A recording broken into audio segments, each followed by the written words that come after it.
Open with the pledge. I pledge allegiance to the flag of the United States of America and to the republic for which it stands, one nation under God, indivisible, with liberty and justice for all.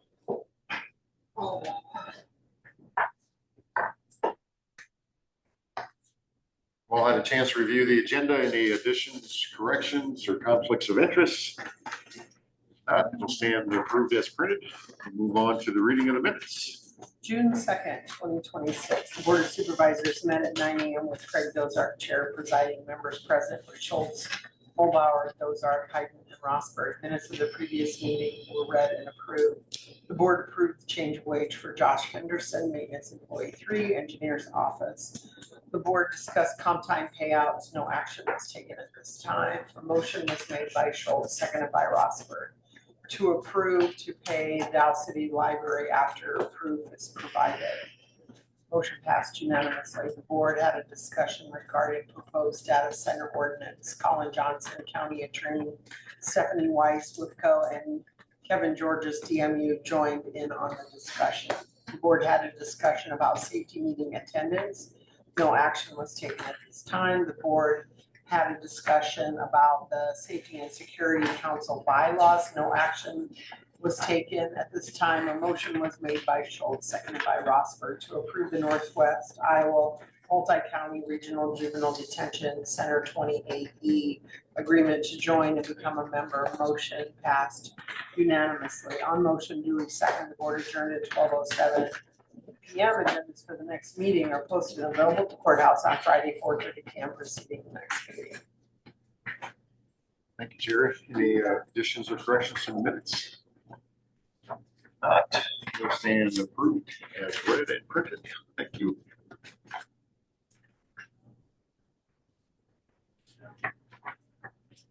Move on to supervisor reports. I guess I'll just start out by saying it's yesterday was a big announcement for the county, and one of our own got a very big, I guess you want to say, award or potential. And I guess I just wanted to publicly state how proud we are of Dave. I think that it's great when someone from our county, and I think in the bigger picture from Western Iowa, is successful. We all want to see that. We all love it when people from this area are successful. And I think it shows the quality of the type of people that we have here in Western Iowa, and certainly on this board, that they're recognized and known throughout the state. And I mean, I never knew who Dave Mulbauer was till 4 years ago, I think, when I met him at a parade in Schleswig. Was the first time I met Dave. And kind of to say how this county works is that, you know, as Dave and I sat there and talked, it turned out that Dave's mother and my mother worked together at Northwest Bank many years ago. That Dave's grandfather, Dale McCone, was someone that my grandfather and my father bought bowls from for many number of years. We used to go and buy our bowl from Dale McCone, and his wife would cook us lunch. And we were there, and it's just, you want to say it's a small world, but it's really how Crawford County works, is that if you're here long enough, eventually your families have dealings with each other. And it comes that, you know, as time goes on, that, and Dave and I now serve together on the Board of Supervisors, and Dave gets this, I guess you want to say, accomplishment over his many years of service that he's put in here, and his family, from his father to his grandfather, both serving on this Board of Supervisors and in the Iowa legislature, that it's culminated from a family's perspective, and Dave being asked to be the lieutenant governor for the state of Iowa, I think is a tremendous accomplishment. I think it's irregardless of which party. I mean, we're 4 Republicans and 1 Democrat that serve here, but we all want to see success in our fellow board member. And so that's just kudos to Dave. Myself, I think I can speak for the board, is we are extremely proud of having this, because it's not just for the county, but I think just from our perspective, when you serve on the board and you're a supervisor, is you want to have was my voice heard in the state of Iowa? And now if Dave gets down there, our voice will be heard. There's no doubt in my mind, regardless of what party you're from, the Board of Supervisors' voice is going to be heard down there. And that's extremely. Any county government in general, I mean, Exactly, Todd. Clarify, county government will have a voice. I mean, Dave called me a week ago and told me this on election night. And he said, hey, don't tell anybody. And I said, I won't tell anybody. And so when he said, look for an announcement on Monday. So I was looking, that's why I got that out to you guys when I saw that it was public. And yeah, now I lost my train of thought, son of a gun. But I mean, it's just, it's a really cool deal. And just, it's great. So that's what I wanted to start out with. I think that it's important. I think I talked to Dave yesterday. This was my point, is that I don't know in the history of the state of Iowa if a lieutenant governor has ever come from a supervisor position. I don't know. Maybe it has. I can think back to my memory. I mean, certainly Kim Reynolds started as a county treasurer, but then was in the Senate and then was lieutenant governor. But to go directly from the Board of Supervisors to lieutenant governor, I don't know if that's correct. But congratulations. Find that out. You can take it. Yeah. So with that, we will start with our typical. Yeah, Dave, you want to say something? That means the world to me. You guys, like I told you, I'm not tear up here, but you've been with me through thick and thin, and good and bad. You guys are, all of you guys are just like family to me. I know it. We had different things in our family, you know, whether we had earlier in the year, dealing with Chas, you guys talk to you that morning. You guys just, whatever you need, we're behind you. So thank you for always being there. No, you know, Dave, right. You know, Dave said that in our text. I can share that, but I mean, he texted back to us, hey, you guys are like family to me. And it is as a board. I mean, there's no people that I see more often than you four, and certainly Terry's included here every single Tuesday, that I see as often as you guys. And so you do get to be, it's kind of like, you know, takes you back to maybe when you were in high school and on an athletic team, or maybe when you're in the armed services and you're part of a, you know, of a core, part of a team, and it's our team effort. We're all in this together. And that's really how I feel. I thought that was a perfect analogy to say, hey, you guys are family to me. And it's a good group. We know we're working for something a lot bigger than ourselves. Pulling together to try to accomplish the right things for the people that matter to us, you know, and so we do build a bond. we do. I think that most may not recognize, you know, I mean, we're always working. I've never seen this board not working for the good of Crawford County. Never been about self anything, any of you guys, or even any others that I've worked with before, Gary Vogt. I mean, it's always been a great bunch to work with, and Dave obviously felt right into that mold. And I hope we get lucky, and whoever steps into that chair, we have the same effect with that person too. But yeah, I mean, it's like you got one of your own moving off to college. I don't know why. Very well said, Ty. Yeah, right. Okay, well, thank you, everybody. Move on to supervisor reports. Gene, looks like you have some stuff here. Try to keep it simple. We had our executive meeting up Northwest Burlington area, better known as NECA. And there were a lot of things that we had thought about with merging our 3 counties into 11 counties and how that's all going to work. And employer of record was one thing that we talked about, but the gal Dawn who was doing it, she has vacation time. We're going to have to buy that out, where those funds are going to come from. And then when she starts again, she wants to still have some vacation, you know, because so a lot of dynamics to kind of work out when we pay it out, how to get some more time back on the books. Have to wait 30 days. Also the insurance, the COBRA cost, you know, when we want to pay that, or would BV just take them all on. So there's all these things hanging out there that we are going forward with.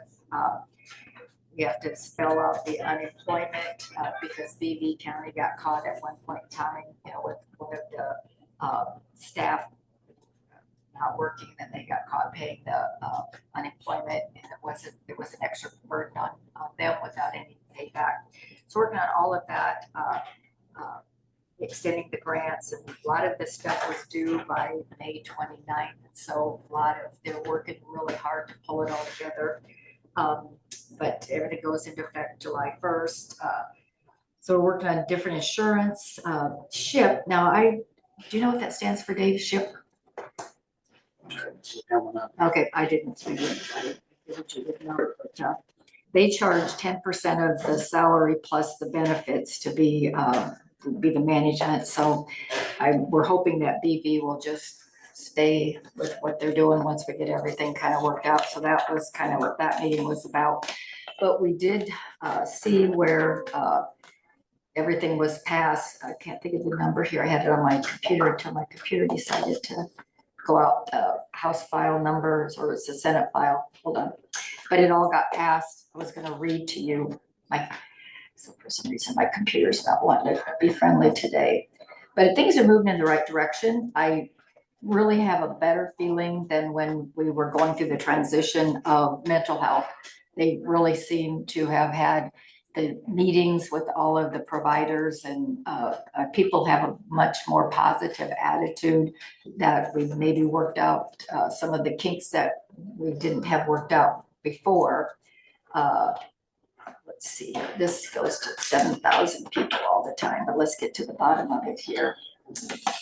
House Senate File 2488, the Early Childhood and Family Services ECFS bill, was signed into law by Governor Reynolds. And so it's primary prevention services, early intervention supports, and ongoing resources for families and communities is basically the overview of it.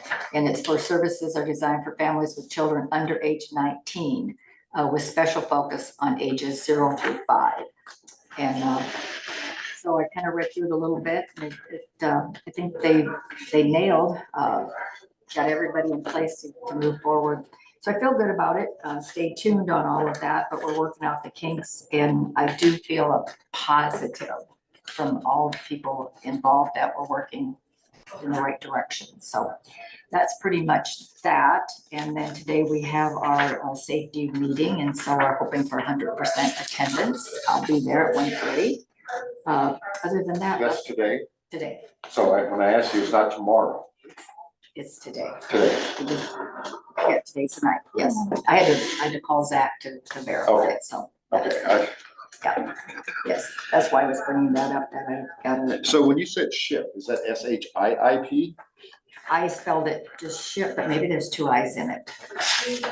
Because I mean, SHIP for the SHIIP is Medicare counseling that people can go Yep. through And I don't think it's Medicare. that. I don't think But so. okay, I could find out from Annette here, and just didn't.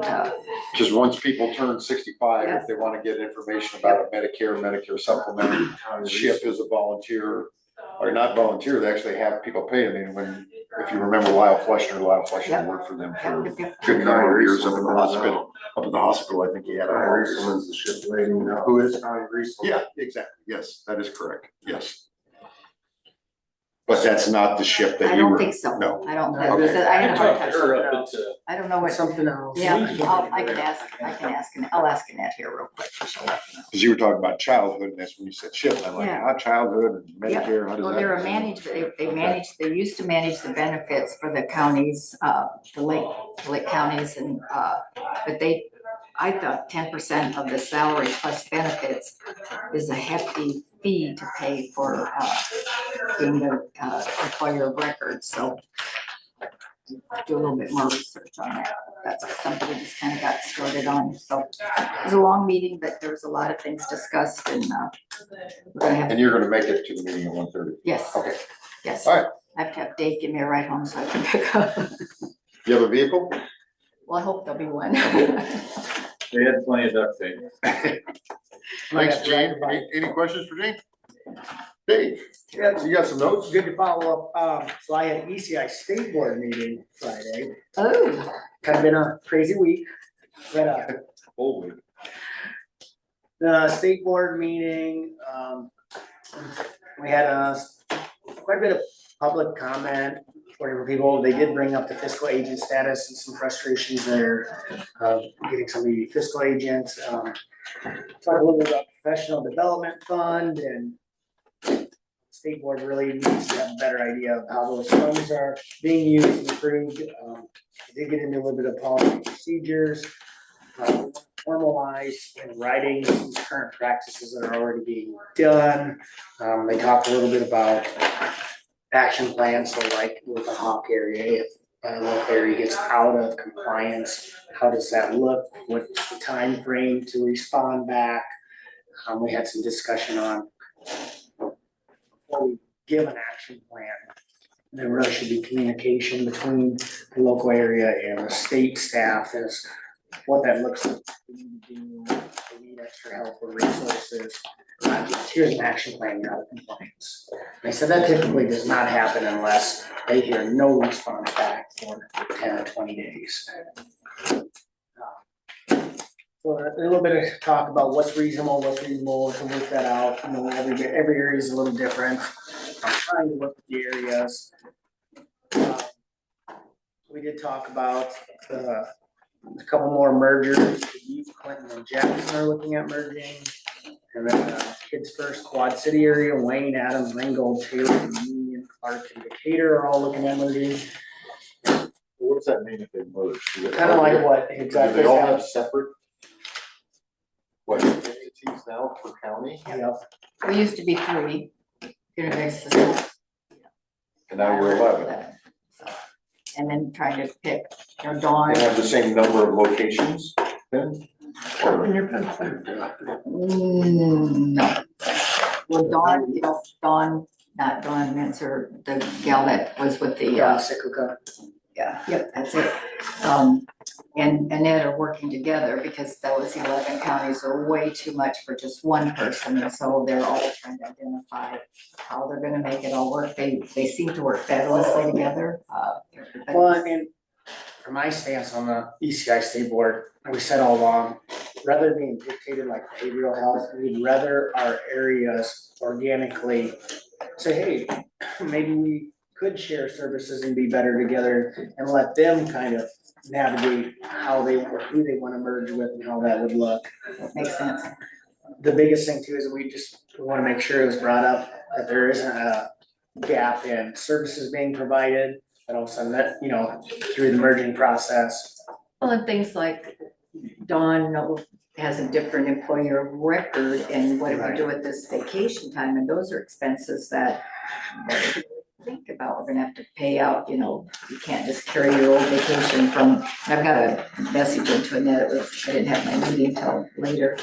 But just those little things. And we even talked with, I think it was Dave Arms, or maybe Brooke that said, maybe, we need to look at, like with your merger, they might need additional support resources from the state staff. If the state staff spread thin, maybe we have to contract hire somebody in just to get the ball rolling so that once they get established, then they can take off. But we recognize that, it's not just that, okay, you're joined, there's so much things that have to go into getting them aligned and what they have to do, like you're just fiscal agents. Yes. And All the contracts. and So do they think we'll be better? you don't know what you don't know. Right. We use that a lot. Sounds like cautiously optimistic responses. Bigger is not always better. And for me, it's, you do not want to lose that local input. That's why it was designed the way it was. The 11 counties that we now have, if we could call it the diversity of Crawford County versus Lake area, there's going to be different needs that they might not understand necessarily. That is just normal in the way of our counties here with our plant, Storm Lake, so What I said all along too, is kind of, I get it, you have to have guardrails and you have to have procedures in place, so hey, this fund is this and how you're gonna do things. But on the other hand, you see a lot of local areas struggling to get, these are volunteer positions, citizen positions, business, whatever, community leaders. And then you're seeing a lot of them not wanna do it, but it's like on the other hand, you have to give them the flexibility to make decisions that's best for their ECI area. And if they don't have that, they feel like they're just told what to do, then why are they gonna waste their time wanting to be on a board that they don't get to make decisions on? Your advisory boards are awkward, and having people on boards that really have no decision-making when it comes to budgets and where that money is gonna come from, to make a decision based on a personal need that you have, when you have that member that is there because they use the service, there's a different perspective as if you're someone or just kind of looking at how much money we have and how best we can spend it. I think that is a little different. We divided that out, but it's not all just. So, but we're working through it. That great group of people that all have the best interests. So I think we're going forward positive because we had the option of kind of get to say, hey, can we do this rather than this is who you're gonna have, and it could be somebody that you work very well with, but they cut them out of your little circle. So I think that that's part of it. These people that do it daily know who they work well with and who they, that's better than just saying, hello, I'm glad to meet you. They do these people. One it allows too, I think, areas to have more in common. Right. Hey, we see that this is a need greater than something else, whether it's ice miles or preschool tuition or. That's what, And those areas that are more aligned can work together. because there's a chance that in some of the other counties, that's not even, why would we need to help anybody's dental care? We just take our kids to the vet, so. We're working through it. We did approve the mergers, with support. So the counties are selecting who they want to merge with? Is that kind of how that Well, works? the area, so like an existing area, like ours is Sac, Beatty, and Crawford. It was.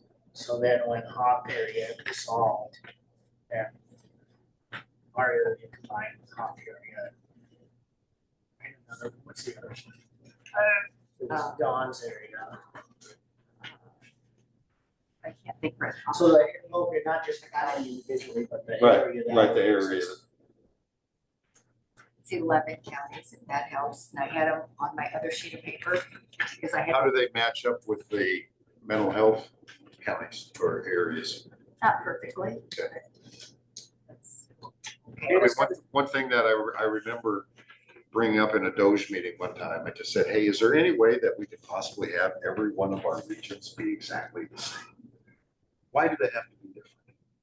And it was, the response from the person that was there from the Department of Management was like, we never thought about that. Like I said, from the public perspective, it sure would be nice to always know I'm in this region, no matter what I'm contacting the state about, I'm always in the same region. Instead of for mental health, I'm over here, for Department of Corrections, I'm over here, for this, These are I'm my over here. people. And I don't know why it has to be so different, That's but a that's great why I was just question. asking that question about areas are selecting who we want to merge with, and it kind of doesn't make it the same. No, I did. But I didn't know if the state was dictating, hey, you guys, here's the region, you guys decide how you're gonna fit in there, type of thing. But interesting. So, yeah, that was my week. Too odd to me. Nobody else had a week like Dave did, but No, anyway, we'll move on over to Kyle, see what Kyle had going on. Can you match that? No. I am bartender. Yeah. I didn't have any specific meetings, but I've been looking at that data center ordinance. Oh, yeah. Trying to keep that on the forefront moving forward. I'm also thinking how to incorporate that and probably get a solar ordinance up. The battery thing too. And battery.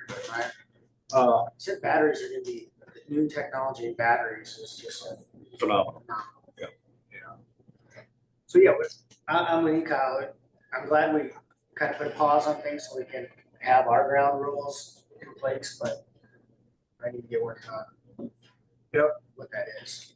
You know, I think obviously we gotta answer pro development, pro property rights and pro taxpayer. So we're trying to find that nice, happy medium. And I think we're hitting a lot of all that with that ordinance. You know. So I actually, On that point, Kyle, I had talking to a client of mine this past week, and we're talking about stocks, companies, and he was mentioning to me about a stock that I hadn't heard of, but it was a company that will provide nuclear reactors, small nuclear reactors, or mini nukes for these large data centers, and how much that stock has gone up as people anticipate. And I said, well, it's interesting from a county perspective. We're just working on an ordinance for data centers, and it'll be interesting, I guess, throughout the United States as counties look at this. Will they say we don't want anybody that has a nuclear reactor? You're not allowed, you know?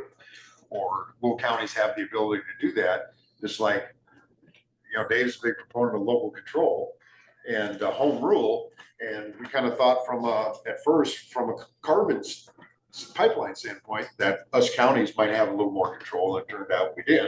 It was dictated to us by the state and by the federal government. And so it'll be interesting to see how this all pans out at the end. If counties say, I don't want nuclear, you know, it might come back from the state or the federal governments. You don't have a choice. And mini, You got to do this. and mini nukes, the way it sounds to me, you know, I'm not an expert, are very safe. You know, I mean, they have a 3 Mile Island or a Chernobyl or even the Japanese word for whatever that reactor was.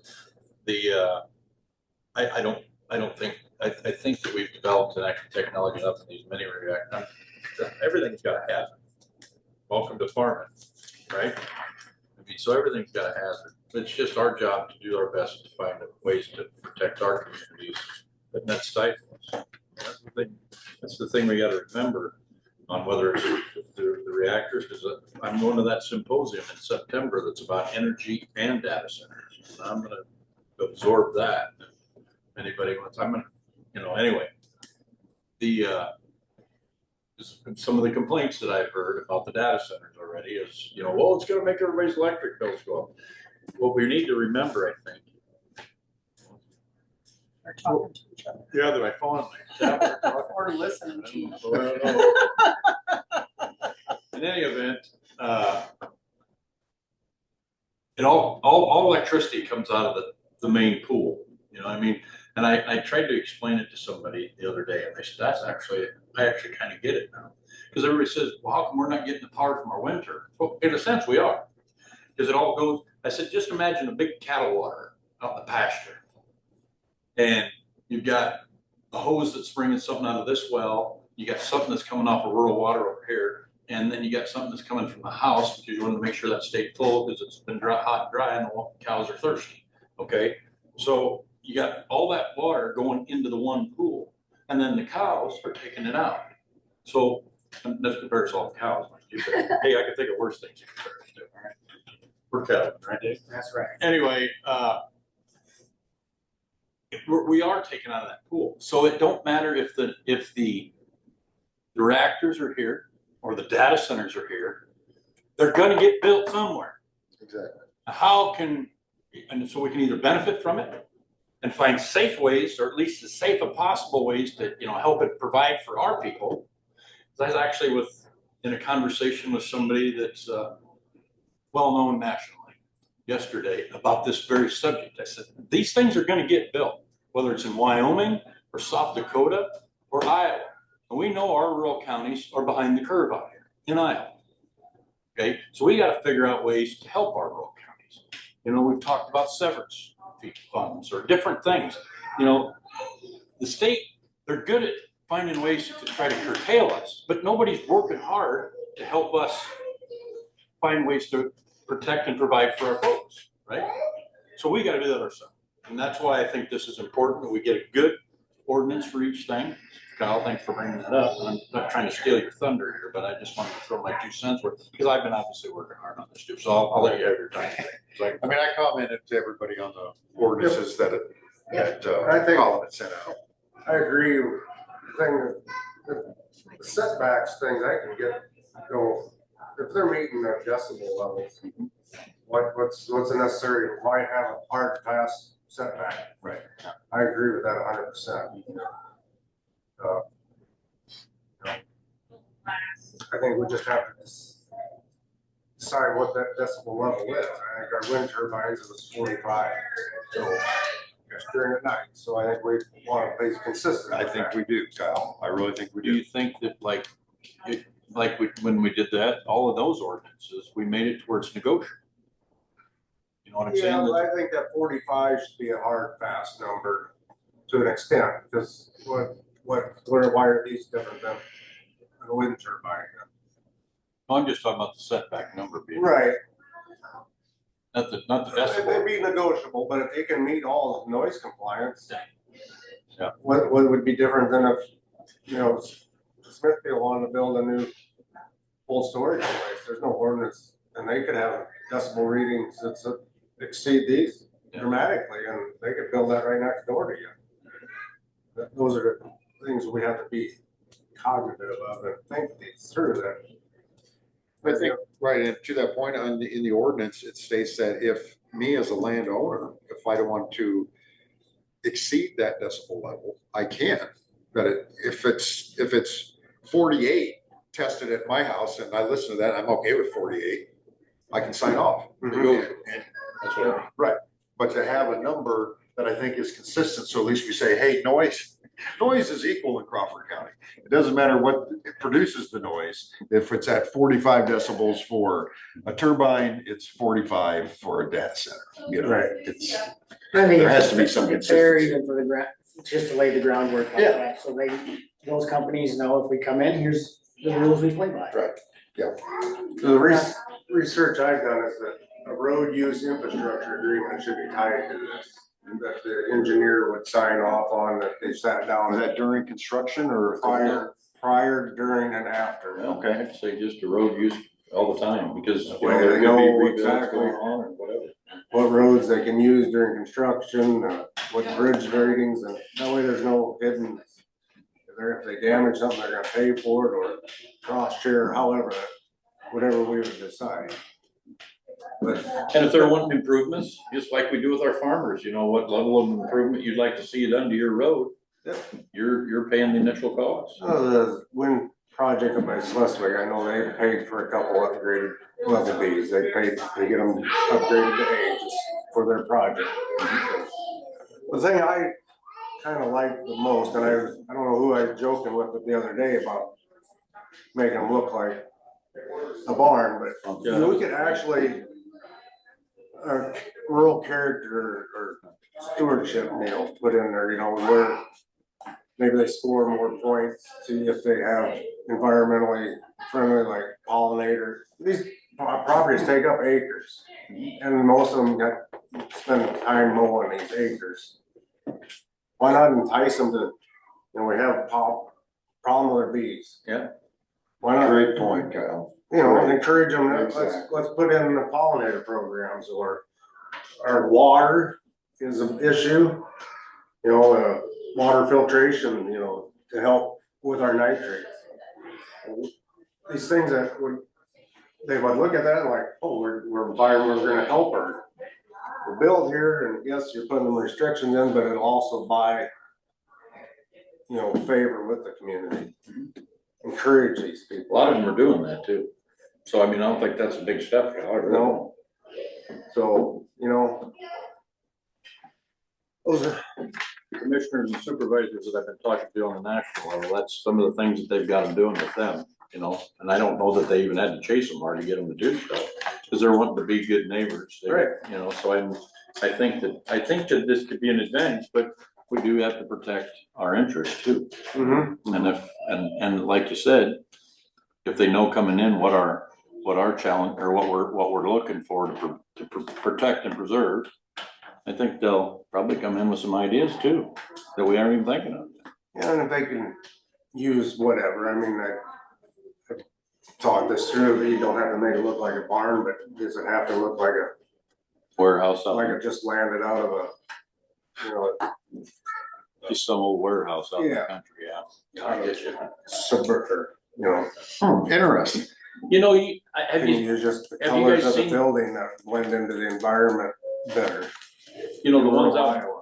the ones out by Altoona are the big ones. And I don't know if you've been out, that's where I went out and listened to them, and you couldn't hear them over the highway. So if there was any noise to them, there wasn't much. So I'm not worried about the noise with the data centers. I mean, they say that It's the more the cooling or the backup generators that make the majority of the noise. generators, but you know, they're kicking them on during the hot times or the cold time, you know, the peak demand. time, peak demand, there you go. So I think, you know, I didn't hear any of that, but I wasn't out there to peak demand time that I think of. You know, I went out there towards the evening where I thought I would be able to hear something a little better, but I could hear nothing. And they do make them look pleasant. They do a ton of dirt work around them. The ones they're building out by Lincoln right now. I mean, it's like they're moving half of the north side of Lincoln, you know, soil around there, you know, so I mean, they lay them out dress right dress, so that appeases my military background of everything's dress right dress out there, you know, so that looks good to my OCD. But There are no straight lines in nature. in nature, you're correct there. I also don't. There's a little military deal too. If you see a straight line, there's something fishy. Yeah, I better check that one out. That's a red flag. But I think they'll work with you pretty good on that too, pal. I think those are things we could have in this ordinance, it's just like, hey, we're here, we're open for business.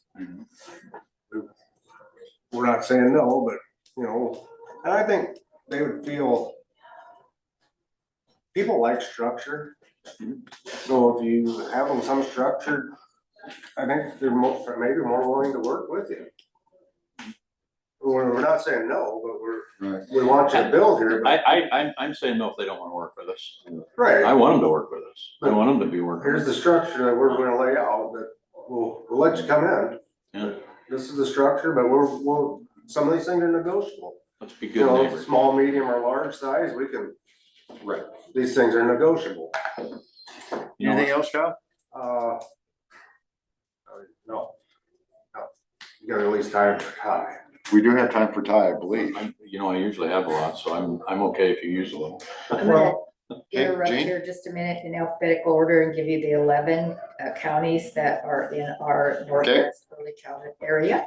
And it is Buena Vista, Cherokee, Clay, Crawford, Dickinson, Lyon, O'Brien, Osceola, Plymouth, Sac, and Sioux.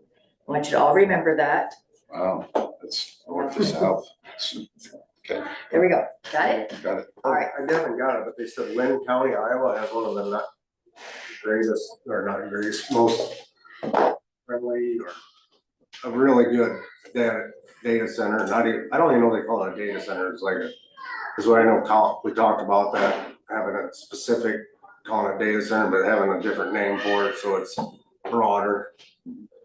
Artificial Intelligence Center ordinance, you know. They have a really good one, Lynn County, Lynn County, that we should. have you seen it? I have not, Okay. I need to get a hold of it. Okay, I thought that was one of them they used. Oh, maybe it is. That's what I sent that's to them. what, Okay, okay, that's what I thought. I thought. That's what I sent to them. Okay. okay, well then we've seen it then. Colin, Do you have a timeline for when you want to bring that back and kind of work through the corrections and? I think the My sooner, research on it was I think the referenced. sooner the better. Well, sooner the better. So, I mean, on the data center, I mean, I want to be a little, We're not meeting next week. I think Colin was going the 23rd. Yeah, he's yeah, gonna he be gone was here going coming so up. for his meetings. Right. So I think it was think after give him that. a little bit of time. I don't That's know why if he he'd sent work that out, so we could respond back, and he could maybe put that into a new document to bring to us. 1st of Yeah. July? Right, It was, Okay, Ty? okay, I didn't have a lot of meetings. Obviously. Okay, thank you, Ty. Keep trying to- Don't let that one get away from you. Don't let that out and get away, right? I really last night we had an MSAC meeting, but really it was, Ken's not been to one yet for his reasons, health reasons or whatever. We talked about maybe the next time we have one, have it Zoom in case he still can't be there, but, so we really haven't had a real, it's been more getting to know for them to get to know each other, because the first meeting, we already had somebody pull out after the first, and the second meeting, they started to kind of work in a direction. But we haven't really set up an agenda yet, because I don't know what directions they're wanting to take it. And last night, we actually kind of, at the end of it, Aaron had to leave early, but at the end of it there, I said we need to have some kind of direction. I'm kind of guessing, I guess I got a little question of what the board's thoughts on this are. I mean, I'm there to kind of run the meeting / help keep it civil and discussions happen, because we know this is an age-old discussion about the ambulance service between volunteer and the hospital. And the hospital's doing well right now. They got a full staff, so that they get comfortable, and they thought that maybe we should just put this off for 6 months and keep working on it, so that we can either decide what we're going to do, how we're going to do it, or we're going to do nothing, and then just put it off. I'm not in favor of that. I talk plenty at the meetings, whenever I think that something needs to be interjected. I'm not in the voting aspect, and neither is Zach. But now the way it looked to me after last night and some of the comments that were made, I'm not going to say who, but that they were wanting Zach to be like the clerk and me to be run the meetings, but then bring out an agenda to them. And I thought, it's kind of supposed to be between them. So I'm wanting to know what the board's wanting on that. Do you want me to take a more active role in this? Or I think doing the agenda, maybe somebody has to kind of do that. Yeah. We'd be probably good at seeing what needs to be on there. So I think that makes sense. Well, and we've been discussing, basically they were kind of trying to bring Cindy and Kendall, and like I said, Ken's not been there yet, so trying to bring them up to the understanding of what's going on with EMS. And I think we're kind of getting there. I mean, Cindy and Kendall are both quick studies, so I mean, they've been picking things up really fast, but we haven't really established something. And then last night at one point they asked, well, who should be the chair? I mean, that was discussed in meeting after meeting. If you don't want me here, I've got other things to do, But I mean, that was kind of how I took that. I didn't know what to make of it, so I thought, well, maybe I need to ask the board. Maybe somebody had a different idea on what we're supposed to do, because Zach was supposed to be there in an advisory. Right. Yeah. And and I said, I'm not gonna be the minute taker and run the meeting and then come up with the agenda all on my own, because if I run the agenda, sure, but it's still the information that they're wanting to put together. So, I mean, I think, Ty, to me, I guess it makes sense that when you get that at the end of every meeting is you ask the board, okay, we've talked about this tonight. What do you want to have this on the agenda for next meeting, or what would you like to have me put on the agenda? I think you're right. I think they need to tell you what to put on the agenda. Just like, I guess for our agenda, I send, here's what I want on the agenda. Terry, I guess, doesn't say, but she knows, like she sent out the email, here's what's going to be on the 23rd agenda. Right. And so, Well, I wanted you guys to know that Right. that didn't get left off of this agenda. Intent, to But not you got- include it, but it is included on a future. you got that from our discussion Yeah, at the meeting a week ago, Yeah. that this needs to be back on a future agenda. So I think that makes sense that you would get affirmation from them as to what needs to be on there. And if they want to postpone it for 6 months, I guess I would think that it would have to be a vote of the board. And if they would vote that way, to me, that's okay. My opinion is that we put that together to let them, we didn't want to be the ones steering that. Yep, Right. that's exactly it. And I don't want to be steering it either. Do you Right, the board needs to steer it. Well, that, Right. yeah, that. do you get the impression that the majority wants to postpone it for 6 months? Is that? No, I didn't. And in fact, that was just, One person? no, I don't know. Right. We are One entity. postponing it from next month. There won't be a meeting and neither will be August because everybody sounded overtasked and I know I am too. I mean, I would have been able to make a So Monday the work chance of it somewhere. getting on the So it's not November gonna be on election. the November It won't be election? on this one. Oh, okay. It won't be on this one. That's Okay, surprising. surprising a little Yeah, me bit. too. You know, but I think they know that they still have to put their plan together and then bring it. Because it's September, the deadline, it has to be August 26th. August 26th, okay. I don't see it. To me, that's why we wanted to form this board, so that either things really came together and is on the ballot, or if it's gonna take more time, because it takes That's more okay. time. It's okay. Yeah. Right, yeah, it needs Yeah. to. I think we knew that going in, that it might. Well, and, you know, like I said, the hospital's got everything clicking pretty good now. And I actually told Zach a couple ideas after the meeting last night to bring up to a couple of the guys on that task force and see what they thought about it. Aaron had some big concerns with transports, you know. I thought I came up with a potential solution. How's that? However, and we did do that, what you suggested. That was what I said to him last night. I said, listen, before we adjourn the meeting, I need to know what you guys think you want on next meeting's agenda. Yeah. We'll formulate a little makeshift agenda. Don't have, I mean, it's a small group, you know, it's just a commission, little, yeah. But anyway, the IMSAC, and there, you know, it's just a small group, so having less than formal meetings, as long as we're behaving, you know, and nobody's getting into a heated argument, reaching across the table with somebody, you know, as long as that, it's always, you know, calm meetings. Just talk amongst yourselves. You know, now we did talk about being able to Zoom. I said, we'll have to be more careful with that, because if you're talking all at once, it gets over top each other. Whoever's on Zoom can't make heads or tails of what's being said. So, I got that. And I thought, well, I hope I'm not getting out of whack with what this board's intent was, because that's what this board's supposed to do, is bring the information to this board eventually. So anyway, and I don't see it happening in this election.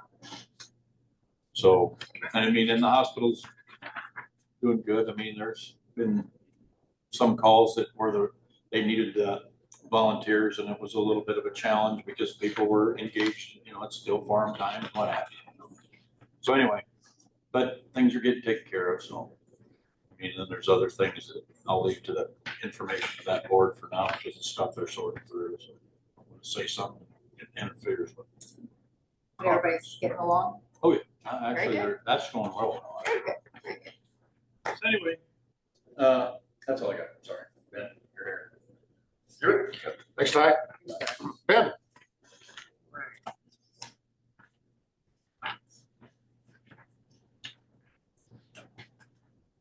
Well, first things first, got a few utility permits, got 5 utility permits from Farmers Mutual, Crawford Telephone Company. Standard installation of some fiber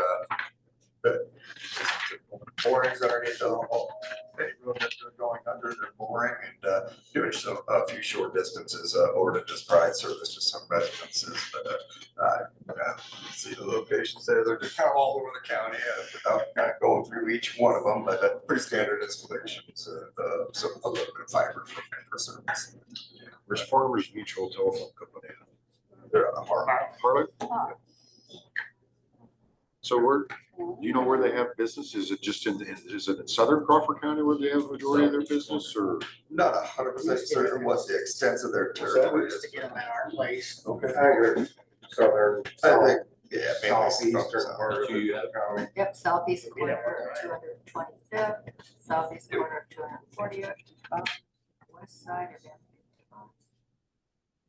So are they expanding their territory, or are they putting stuff underground that was above ground? They got some existing fiber that is located in the county. That looks to me like they're just like I said, pouring underneath the road, maybe going down the road a few hundred feet or whatever to a residence, that's just to provide services. Okay. So, the main line, a lot of the fiber is already ran. This is just providing hookups to the. Okay, gotcha. Okay, I see. All right. Pretty standard. Yep. Oh, our construction project is underway. They started yesterday morning doing the scarification on L51. So thus far, everything going well. Not too far into it, but they are. Casey's out there checking what they're scarifying out. He's checking for things like the road profile, make sure that what they're kind of keeping to a 2% grade on the road top, and trying to match kind of what we want and what the existing was, and so when they lay the first course of asphalt, they kind of got a good start on what the road grade is going to be. So he's keeping an eye on them out there. They're hauling down to I guess I assume down to Woodbine gravel quarry where our plant set up. I'm assuming. I haven't been down there. I actually got to go down that direction sometimes, but. And You mentioned the Woodbine, but I mean, when you go east of Woodbine on 30, that little gravel pit that sits there, looks like they're working there. They're taking gravel out. Is that? Do you know where they're selling that or who that is? it's Hallett's. It is Hallett's. Okay. But basically they don't quarry gravel out of there anymore. They maybe produce some sand out of there. I'm not 100% There's sure some what rock. actually. There's some rock there. We haul from Woodbine to Denison. There's no way we can't produce We have that. in the past. You say we haul hiding concrete. Woodbine, a lot. I always remember Paul saying that the quality. of Buying that sand for the was more concrete. sandish, and that was the stuff that really got the farmers stirred up, Well, the further you get away from the source, I'm assuming further north, the rock settles out faster and your sand carries downstream, so the further south you get, the more sand you get, so. That's how I always visualize this. Right, right. The whole sedimentation process. Best rock comes further north. I've inquired to our sales rep Hallett's about that quarry, whether or not they're producing any gravel out of there for road gravel purposes, and he just said that it's kind of depleted to the point where it's cost effective to try to produce road gravel out of that quarry anymore. And so it's not an availability to the county to haul out of there anymore. So, which is unfortunate because that corner of the county. That worked out real well. It's a long haul distance from our other sources up north. That's our longest distance haul route during the gravel haul. So, but we get her done. So.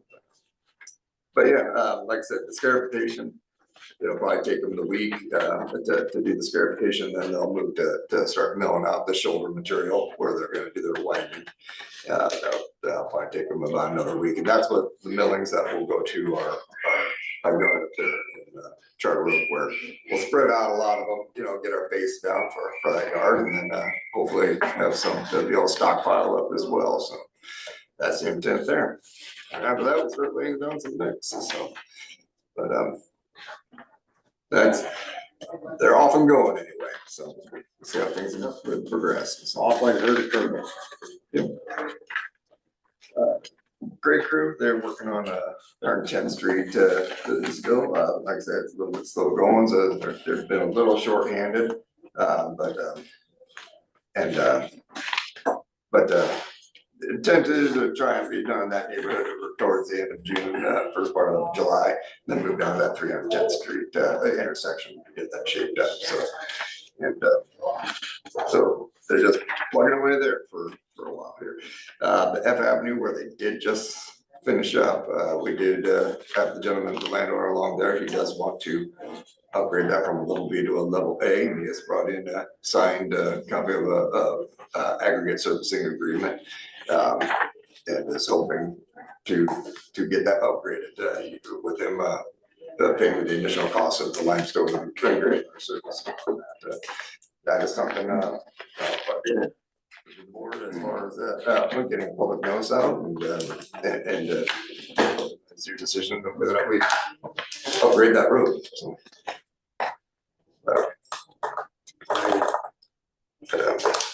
It's try to get it on the agenda, huh? Yeah, I'm hoping to get it on the next Rock week. already on it.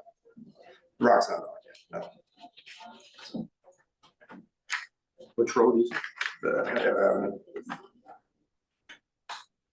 haven't passed, but I just told an awful lot of nice white rock on that new road. Oh, did they get it? They might have this. It was the intent, we wanna. Well, and I don't think it's a problem that's on there, but, because I don't see no hold up, I don't see anybody coming in and saying we don't want it. I did told them to hold on until we have a signed agreement, we do. Well, So, yeah, as long as the agreement's signed, yeah, that's the main hurdle. right, okay, But let's get, what do we gotta publish that, right? yes, we do. For the upgrade. Well, Level A. B to level A, so probably should get that. established. hearing. Yeah, have the hearing. And then before. Yeah. Have it on next week to the set date and time for public hearing, Meeting next week. or 23rd. Put on the agenda the 23rd on the set date and time for public hearing. 23rd, yep.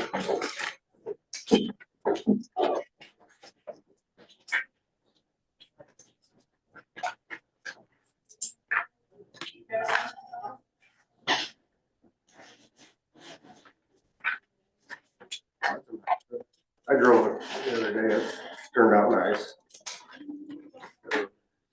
Oh, very nice. And like I said, we've got to have a conversation, and I know we've done that, that's where we do get the gravel out there and do the resolution to, you know, at another time, but we'll get that on the agenda, we'll get that resolution to upgrade that.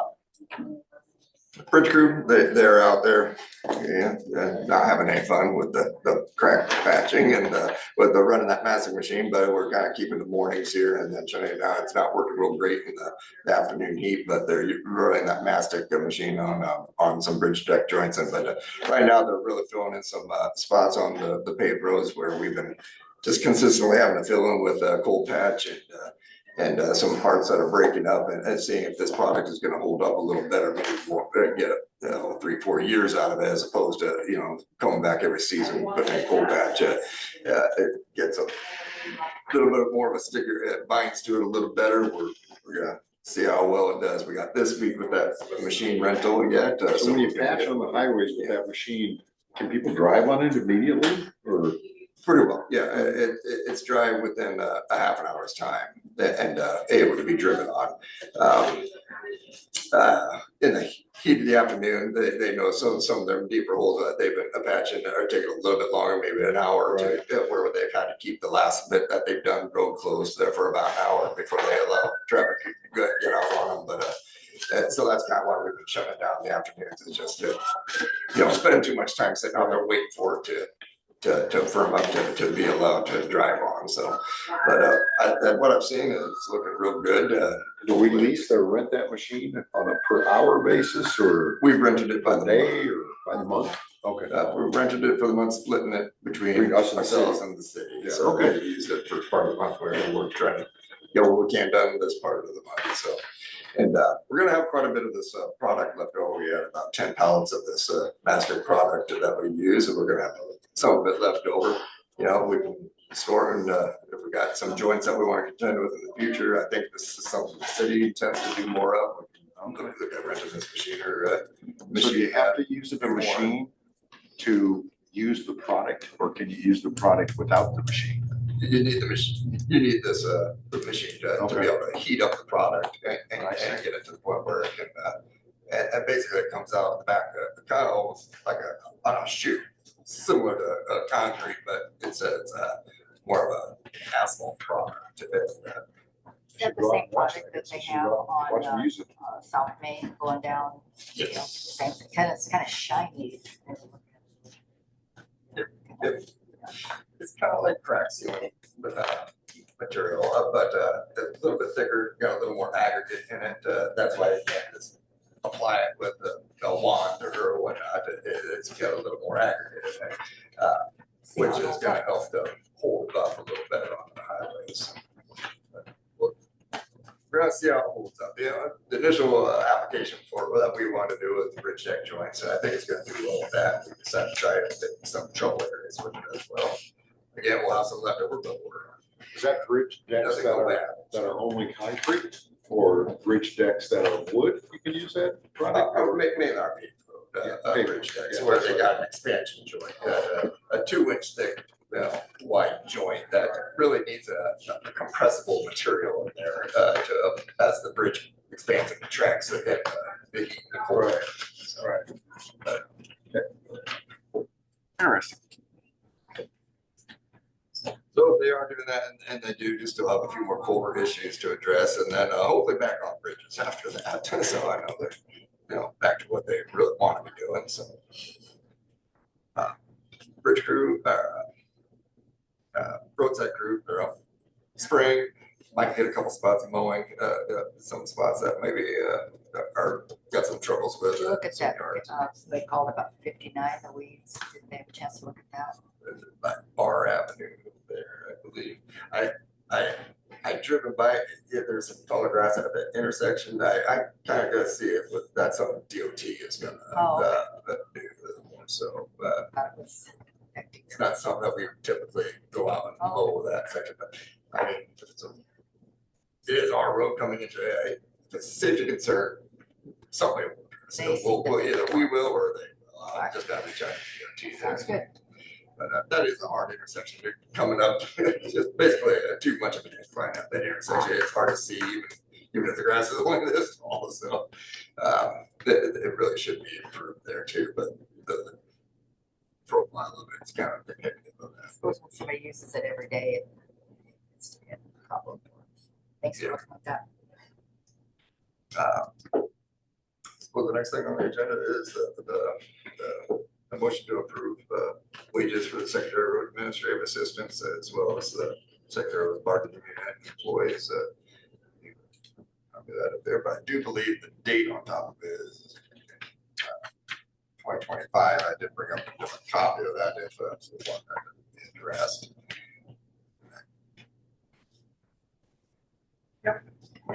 Right, nice work. I'll put that to you. Really, it's what was discussed. The bargaining unit employees, they're still on the 3% as what was negotiated a few years ago. This year, last year at that 3%. After this fiscal year, they'll have to forward. Is that something that we signed, Terry? Did that come around when we signed the back of that? It will as soon as Okay. I stamp it, Okay. as soon as you take action on it. We sent it back. We wanted it on, Okay, because I mean, we don't have a motion, it's kind of in the right, consent items. right, exactly. For- Ben wanted Okay. to be able to make sure he discussed it with you during his time, so. Any questions for Ben concerning that? If not, I'll entertain a motion to approve the secondary road administrative assistance 2026 7 salary. Second. Motion by Kyle, second by Dave. Any further discussion? All those in favor say aye. Aye. Chair votes aye, motion carries. Entertain a motion to approve the wages for the secondary roads bargaining unit employees, which like I said, has already been in place. 26, 27, I mean, Third year of the contract has been agreed on. I make Right, we'd even need to, and just be solidifying a motion that was made 2 years ago, right? That we accepted 3-year. Yeah. But You want a motion, motion that we do, Okay. but if you don't think we need it. I thought, It Doesn't matter. hurt nothing. yeah, doesn't matter. all right. Motion by Gene, second by Kyle. Any further discussion? All those in favor say aye. Aye. Opposed, chair votes aye, motion carries. Move on, Ben, you've got a position open for a full-time bridge crew labor. Yes, we do. It is being advertised out currently this week in the paper. We're looking for somebody on the bridge crew. Our bridge crew guy that we did have for part-time this summer has left and is going to become a motor grader operator. So we are looking for a bridge crew guy. We've got one job we got committed possibly for an interview next Monday, but it is is still open, somebody put on that group.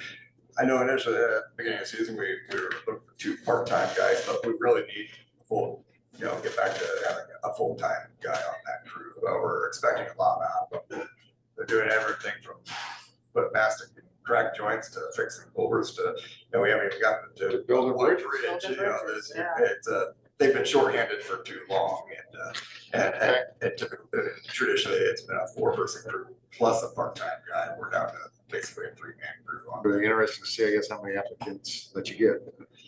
So far, it's got the one. Right. So. And really interesting, I guess I wanted to see your next item as far as the 60-mile-per-hour speed limit change. If you've got any word from Iowa DOT, I guess, as far as who's paying for all this? I haven't received any word as far as who's paying for it. I'm sure it's, I don't anticipate seeing much as far as funding. I'm still looking for guidance on how counties, as a unified effort, and keep consistent, are approaching this. There's a ICEA executive board meeting this Friday that I was told that was going to be discussed possibly at length. Because I know we've talked about from an engineering standpoint, and it never crossed my mind before changing it to 60 mile per hour, that all of the no passing lanes, no passing zones are designed for 55 mile an hour. Now that people are driving 60 mile an hour, does that mean those have to be lengthened? That sort of stuff. And who does that? Who pays for the added lines? The state roads versus county roads? Who does the engineering on that? All stuff I was like, it's not just as simple to change it from a feel-good standpoint from 55 to 60. There's some other stuff that goes into it. And just from me talking around and talking to the supports from the DOT, we put a question out to on the Service Bureau, the other counties, what are other counties doing? It's all across the map. So I'm saying, well, we're just gonna throw stickers on the, temporary stickers on the speed limit signs and make them 60 mile an hour. So I'm saying we're having full blown engineering studies outside, consultant out, So it's not every curve, every entrance, everything. That's why I want to see what the ICEA is coming up. Who is ICEA? Counties Engineers Association. Thank you. All right.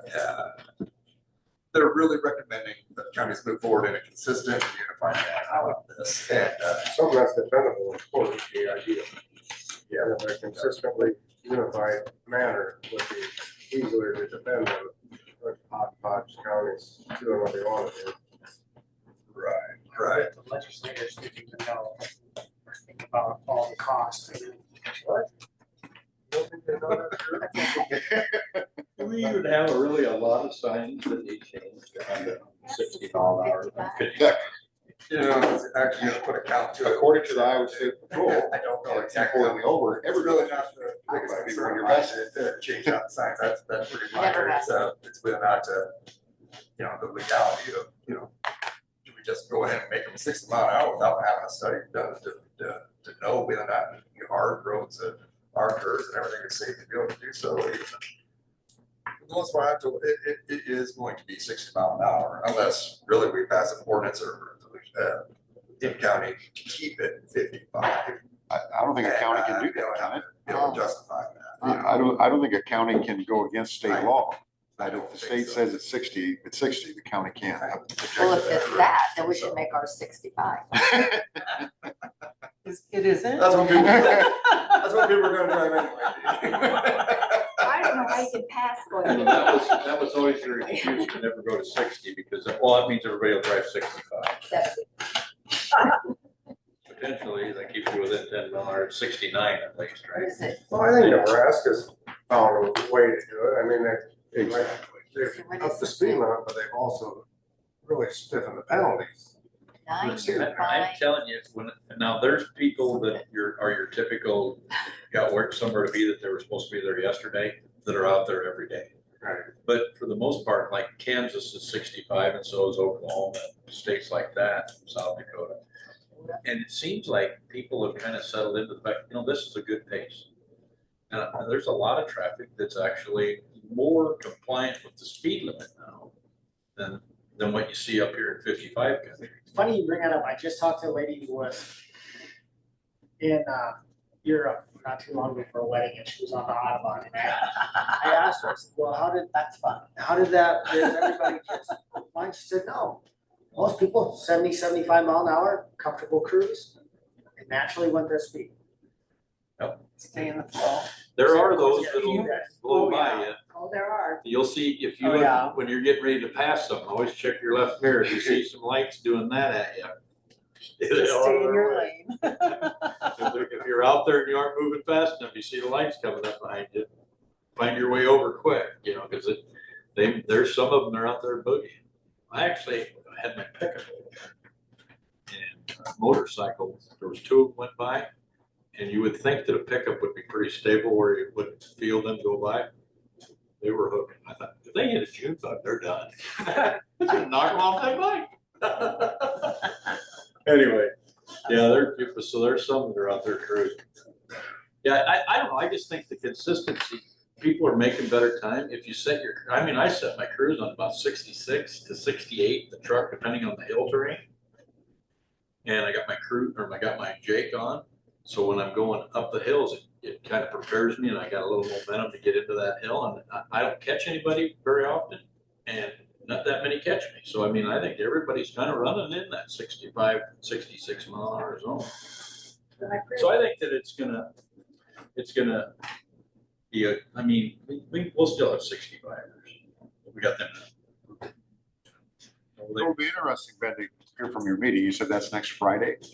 Well, this is what I was told. The gal I spoke with at the Okay. meeting, and she believes there's a meeting, a meeting from the ICA this Friday that they'll be discussing that. And really, it is one of those things that is best that every county kind of approach it the same manner. That way, it's consistent across the state. Exactly.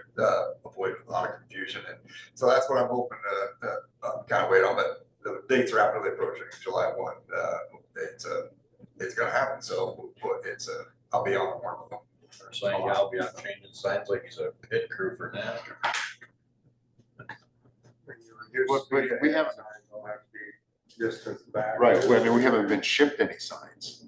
Nope, right, No, it'll be up to us to find, see where they say we could use these temporary 60 mile an hour stickers on the front until the signs truly are at a point where they need to be replaced. But again, if we're gonna do it, we just won't get them. Are they sending us the stickers? I doubt it. Oh, All questions I answered, correct? That's one of those, that I knew what the answer was, but I asked the question anyway. If you want your I knew that. stickers, you have to send a self-stamp that Yeah. Pueblo, Colorado, 68153.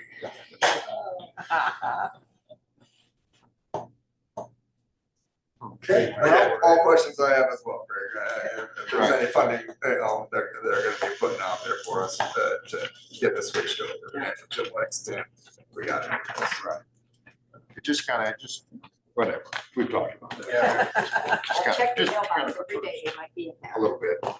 Thanks, Make Ben. check table to Acme sign Look for company. my stickers. Huh? That's all I got. Okay, You want that? thanks, Ben. Long week. Actually, we do. Yeah. Unless you don't want them changed. I got a You copy now. you don't need it signed I'll by take them. a copy of it. Okay, Yes. we can do that. Thanks, Ben. Thank you. Next up, we just have a HIPAA program renewal. It's in our packet Yep, also. yep. Morning. How are you, sir? Yeah, how are you guys? As the renewal, it's the same rate. Returning counties are $1,750. Yep, That's been working okay, hasn't it? yeah, it has been working okay. They offer some virtual training, which is very helpful. Sometimes you just can't find the time to leave the And county. that $1,750 was the same amount as last year. Yep. Yeah. And I think we got to a better spot after we Kyle's used daughter Gary bought that Jones for a while. Yeah, yeah, So now it's just maintaining, yeah. and it's a lot less than Gary Jones. Oh, yeah, it's significantly less. So I will entertain a motion, I guess, to approve the HIPAA program renewal. I make that motion. I'll Motion second. by Ty, second by Gene. Any further discussion?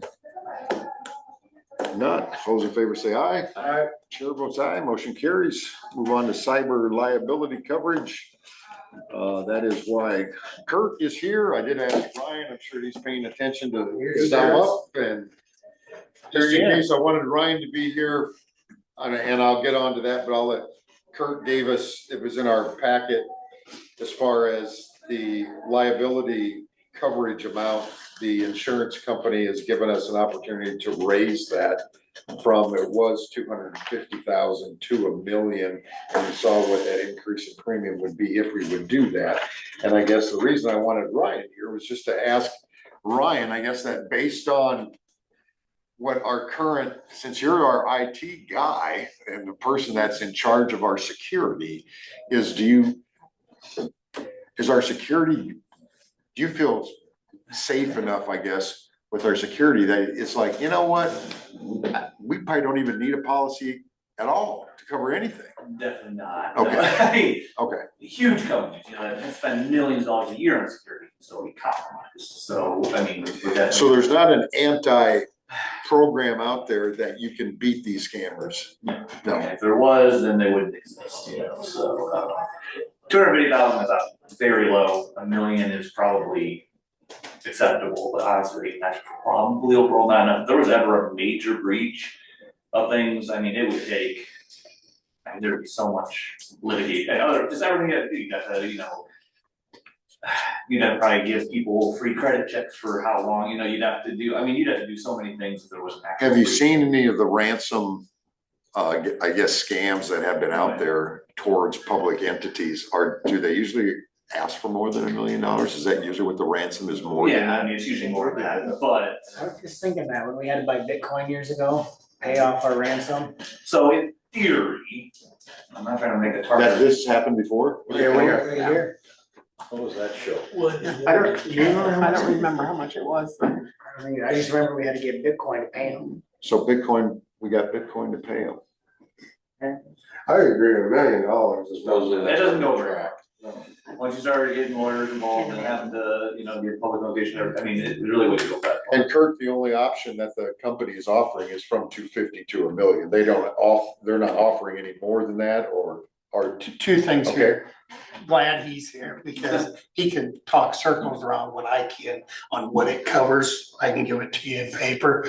The risk is out there with these countries like Iran and Russia just wanting to F with us, right? Then there's the real within our own United States of people doing stuff for money. So those are probably a couple of the most common. I was gonna ask how safe do you feel? What keeps you up at night that could happen? Then I'll go back to 250,000 was all ICAP has ever offered. Members asking for more made them offer the $1 million as about a little over a year ago in the fall renewals. So we have the July 1 renewals that we're coming up on. So you guys are being asked if you want it or not. And I simply told Craig, I want you to know that it's available now. And you make the decision. But I look at it as Because you saw the difference in the premium. What was that, Kurt? 2802 to 701 for an additional 4209 divided by 12 for $350 more a month. You could go from 250 to $1 million. That to me is the bottom line. He would be the one, Ryan, to say, yeah, there's risk. You can do whatever you think you can, and you still can be subject to. Has there been in the last few years any public entity in Iowa that has been? I asked that. Compromised, or? I haven't got that answer yet, but that's a good question. You know, then the other one that you asked when we talked was, how many are at $1 million? Really can't say yet because they're really getting, the majority of the counties and cities are getting it offered at this renewal. So, yeah. I didn't know that we had a scenario before we had to pay a ransom. I didn't either. Now, in theory, if the backups are good and everything, you wipe everything and just start from scratch. Now you're down for a couple days or so probably, you know, and you might not have to pay that ransom if you're on that portion of it. But if data is compromised and they get that data, then you're worried about, well, was there, I don't know, Do we have Liability. social security numbers? Do we have, and all that stuff for any, public out there that's had that compromise, now you have to alert them, you have to provide them. So, I mean, that's where the biggest risk would be. The ransomware part, I think we could probably mitigate and not have to pay an actual ransom. If there are gonna be costs of outside vendors to help me get everything spun back up and restored and everything in a short time period, yeah, there'd be some there, but it's definitely a risk. Those are three things that ICAP recently added to their base cyber package. And some of the stuff you talked about. And I apologize for not sending this. I pulled this off yesterday. Should have sent it to you guys. But when Ryan talks about, some of those things that are in there that just got added about, okay, you got legal fees, you got recovery fees, you got ICAP getting involved with you to help you through this process. There's a lot of ancillary things in there that, but again, I told Craig, I said, I want you to know it's offered. You can say yes or no. How long have we had our And nothing in between, huh? So Now I know. this is what you gave us. This is what the $1 million coverage covers these other things. Well, those Or are, does the 250 also cover Oh, yeah. these same things? the cyber package Okay. is the cyber package. Okay. Those are things that are recently been added. You've got much more broad coverages on the cyber package. Okay. The big deal is you had 250 and Gotcha. enough entities asked, we don't think that's enough. We want $1 million. Underwriting or reinsurance has not let them go higher. And they said, why go to 500 if everybody's saying we at least want $1 million?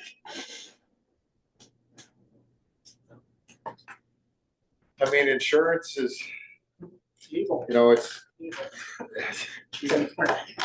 I mean, when you're a public entity, I guess you certainly want to be frugal with the taxpayers' money. So you're like, do we want to put it at risk?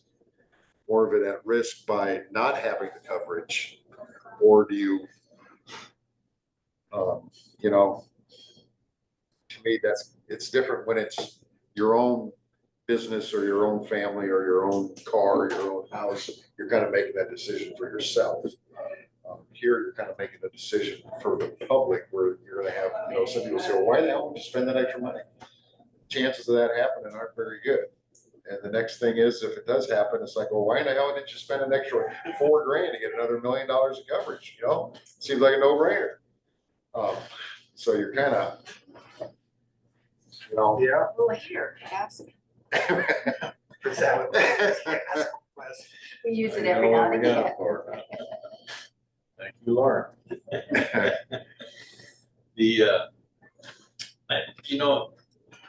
Insurance is every one of our struggles. If you got a business, Yeah. you sit here, what do I need for coverage? You hope for the best, but you always have to plan for the worst. And Dave brought it up. It doesn't sound like a terrible amount for $1 million of coverage. Ransomware, you just talked about what it would take just to clean that up. And we got to try to get this courthouse open as fast as possible. Well, that's not going to be free. Will 250 cover that? That's a lot of, you think of the stuff we got in our systems now, that we put in there since I've been on this board. There's a lot of high dollar programs in there. That means you probably have to buy all new, doesn't it? Or do they? Well, what you'd end up doing is you essentially start from scratch. We wipe all the servers we have, we load them with, I don't want to say too much here, but we reload it with all of our software. Yeah. You gotta spin back up every single one of the individual servers, we store them for backups. It would just take time and a lot of effort. So I'd be bringing other outside vendors, whether that would just be a 2080 with Carol down here or an outside vendor or something, bringing as many hands on deck as we could to help spin those up as fast as possible. There again, you'd be, I think, happy with a couple days, to get that back up with the right manpower. If you get some of the critical stuff up maybe within a day, but answer everything for at least something. But in theory, we have backups in place that we can handle something like that. that data is compromised, you'd still have to do all the after event stuff. You guys started saying 250 is not enough. Right, exactly, It's not. exactly, he's the expert. Well, we do process payments, so we would have that information of, I'm sure you have, whether it's credit cards or Tax. social security numbers or any of that stuff, I'm sure. That's all that. Oh, You know, all things when you, right, when the public or anybody, I guess, when we as board of supervisors, when we look at, man, what was the budget on this 20 years ago? And cost of inflation has gone up, you know, on an average, whatever, 3% over those 20 years. Shouldn't we just be 3% higher? And then it's like, well, we never had an IT department 30 years ago. We didn't have none of this we envisioned. We didn't have all this other stuff. Exactly. Exactly. This wasn't a thing. Wasn't a lot of cyber. There's a lot of written down. And that's why I think ICAP thought they were offering 250 was. Exactly.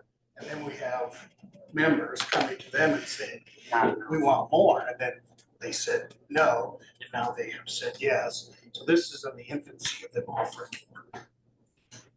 That's where we're at. I think you guys saw too on that handout, because we talked about that before on our vehicles as far as collision and stuff. We decided to keep everything the same.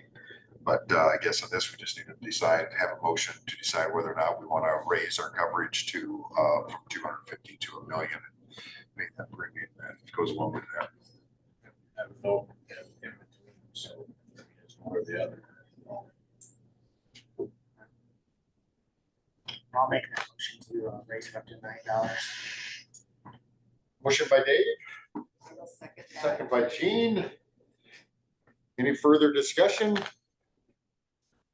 Unless we could take $250,000 policies. No, that's not an option, sorry. It's. I mean, that get us to 5,600. Yeah, because yeah, they- kind of baby steps up. Yeah, I know. This, So that's a, you know, so 250 at 2,800, it was 2,800, is that right? You're currently paying 2,800 a year. Right. For, So two of them would be 5,600 and we still be halfway to $1 million at a 7,000. Would $1 million help a Polk County though? They probably have to have something else other than ICAP. they're in the mode of self-insuring or having a plan B, it would be what I would guess. But if you can only get $1 million, now you can go to an excess carrier, it's called, that you figure 25 to 50% more per thousand, you know. No idea with that. Yeah. The, you know, it sounds to me like the $1 million was designed more for our rural county. Because I just can't imagine that $1 million, if a Polk or Scott County or Johnson got hammered, that would start to pay their bills. I mean, I get to 70. If they got completely invaded, that would be a train wreck. I would guess. That's just me guessing. I'm guessing they've got a bigger budget on the preventative side of what they do, possibly, right? I don't know. Their IT department probably looks like our secondary road, you know? Well, I mean, I just know like their IT, they don't even come to like IT stuff because they are just fully self-running.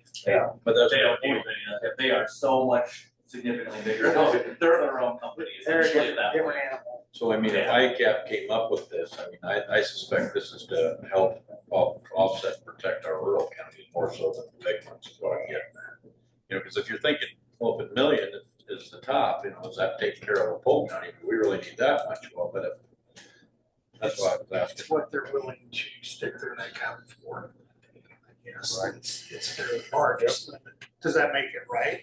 You know, are they going to, in the next couple of years, go to 2 million? I haven't had that conversation.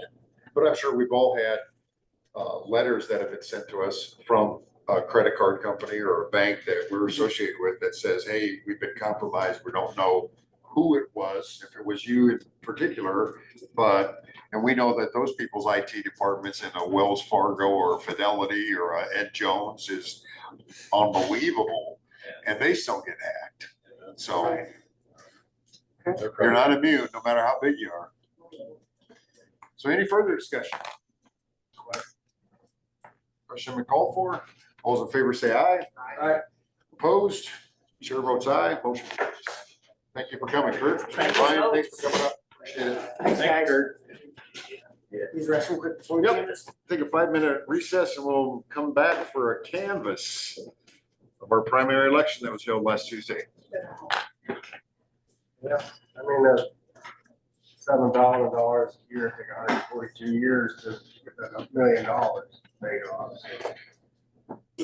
Sure.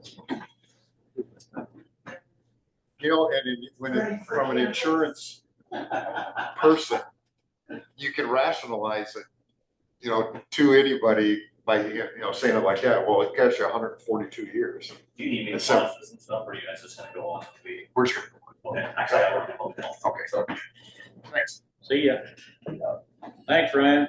I mean, one time I remember I sold a really large insurance policy where the premium was like 20-something thousand dollars a year to a large farmer. And I said, when you break it down to per bushel based on the acres you go to, it's about 4 cents. He's like, 4 cents? That's nothing. So it's however, when you say it's, 25 grand a year, well, yeah, that's pretty substantial. But you can break it down to, I don't know. I just think someday our country will be insurance poor, the entire country. Just because of all the risks that are out there that are trying to be managed. Insurance companies got to manage their risk. They'll be under, I mean, I just, I mean, the insurance company looked at certainly all that, the underwriting for, okay, what would we had to pay out with it being at 250,000? Premium's at 2,800, so they're gonna raise it 4 times, and yet the premium only went up, didn't even go up 3 times. So, they don't think that it's gonna happen a lot. Right. but it wasn't them that were bringing a brand new shiny car to the table to try to sell you. It was people asking for that. So there's others that did their risk assessment.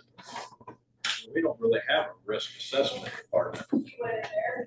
Most of your companies do, right? Okay, that's that whole department's job is to assess risk. So we kind of rely on our insurance companies or whatever other companies that we deal with for risk, kind of educate us wisely.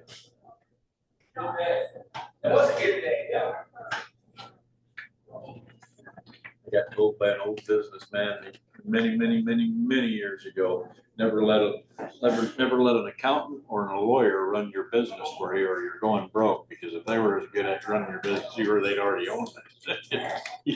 That's what he told me, and it made some sense. I mean, you still got to have somebody around to help you minimize your risk, and do your bean count properly. But, you should make the decision in the end. I don't know, with what all we see on TV, cyber activity, even foreign nations that are dumping billions into screwing with the United States. Probably our money to begin with. Yeah, we probably sent it to them through USA.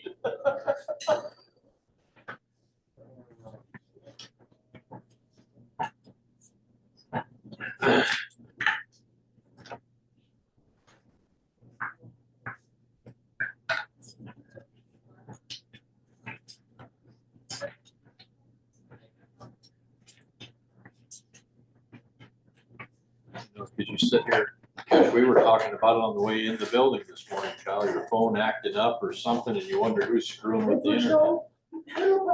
Somebody's house showed up for work. Killer. What's going on? What's happening? Whose dog is that? Someone else or something? Anybody want any gum? He's got all the stinky stuff on his boots, show me. All the stinky stuff. Got Elmer on my boot.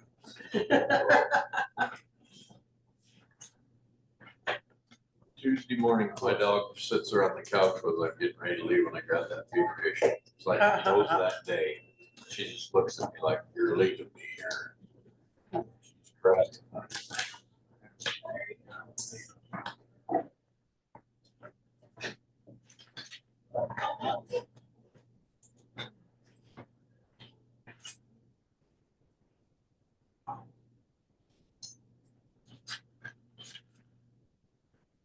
You know, the thing about something like that, it didn't seem like a lot of money to get it to go from 250 to $1 million. I mean, it's money. But when you look at it, it didn't seem like a lot, but next year with a 2% cap, that's like a lot more money. Yeah. So really, we should only be going up 2%. In theory, yeah. $56. But are we gonna be able to get them ransomware people to hold it back, or the ones that supply us for the repairs or Right, but like you replacement? say, that $5,000 now just, now we spent there, now we can't spend anywhere else. Yeah. And you know, these are the things that when they come up with that bill, I just have to sit here and ask myself, do they really have any idea what we're faced with day to day out there? All right. Okay, we'll move on to the primary election canvas. Terry, I'll just let you run the show. It started with Charter Oak precinct. Chatter. I don't know if you want the absentee portion at the same, not at the same time, but Let's just if you kind of, want to do absentee all at once, we can do that. That's just as easy that way we because, can, don't it's a have to big turn old these book. pages about. back and forth, so. well, that's fun. That's part of the process, Scott. Yeah, it's my little level of enjoyment. My campaign model this You know, year, it real makes you that wonder, cow, Terry, so we who got sits there and some goes, you management know, there's a really job simple way to do today. this, but I'm not gonna do it that way. I'm gonna make the Oh, board go through we've, these processes. We've made it really easy It's for got a y'all. lot simpler since I started on this board. Only taken 17 years, but It's come around, it's come around. yeah. So I am ready whenever you are. Okay, Charter Oak, United States Senator, Democrat, Josh Turk, 17, Zach Wall, 16, write-in 0. 16. 17, 6, 0. Did I say 16? I think you did. 17, 6, 0. Dave needs a nap, we gotta. And you wanna do absent? No, he doesn't have the absentee. Okay, all right. Keep going. Yeah. United States Representative, District 4, Dave Dawson, 10, Stephanie Steiner, 8, Ashley Wolf, Hornbeam, 4, 0 write-ins. Okay. Governor, Rob Sand, 23, write-in 0. Okay. Secretary of State, Ryan Peterman, 21, write-in 0. Okay. Auditor of State, Tyler Weddick, 21, write-in 0. All right. Treasurer of State, John Norwood, 21, write-in 0. Secretary of Agriculture, Chris Jones, 21, write-in 0. All right. Attorney General, Nate Willems, 21, write-in 0. Yep. State Representative, District 12, Dustin Durbin, 11, Brad Meyer, 10, write-in 0. Yep. County Board of Supervisors, Dave Mulgar, 24, write-ins, John Cassins, 1, and It should just be a scattering. Mine says 2. Yeah, his says a total of 2 write-ins. Okay. Yeah. County Treasurer, write-ins, 2. For, Ian Reese. okay, Sorry. thank you. No, I know some of them are named because of, they met the criteria, but County Recorder, write-in, 0. County Attorney, Oh, what were you gonna say? well, I was just, because this is on a Democrat side. Right. These are both. Right, but they received They votes receive on the write-ins on Democrat side. Uh-huh. From the Democrats. Yeah, it doesn't give them a win. There are no wins, no nominations created by that race. Correct. But it's Because it not- would have had to, so it would have had to have been at least 35% of the votes cast in the last time. That was in a primary, which was 8 years ago. And that would have been, I think the number we came up with was 113 votes. And neither of them got that. So we're County quarter with Attorney. zeros, Yep. right? County Attorney. Colin Johnson, 20, write-in, 1. You think? United States, oh, now I'm a Republican. You're on Republic. United States Senator Jim Carlin, 49, Ashley Hinson, 64, 2 write-ins. Yep. One for Ty Russell. Oh. Was that you, Ty? Did you vote in? Is that No, your I road? wouldn't have wrote myself down here in DC. I don't wanna go to that circus, buddy. United States Representative District 4, Chris McGowan, 107, 0 write-ins. Okay. Governor Eddie Andrews, 5, Randy Feenstra, 37, Zach Lane, 63, Brad Sherman, 3, Adam Steen, 11, 0 write-ins. Yep. Secretary of State, Paul Pate, 104, write-in 0. Okay. Auditor of State, Chris Canoyer, 41, Abigail Moss, 62, 0 write-ins. Yep. Treasurer of State, Robbie Smith, 103, 0 write-ins. Okay. Secretary of Ag, Mike Nag, 112, write-in 0. Yep. Attorney General, Brenna Bird, 108, write-in 0. Yep. State Representative District 12, Stephen Holt, 116, 0 write-ins. Yep. County Board of Supervisors, Craig Dozark, 66, Troy Klunder, 44, Jonathan Lapel, 23, Brian Rank, 72, Kyle Schultz, 96, and 1 write-in. Oh, yep.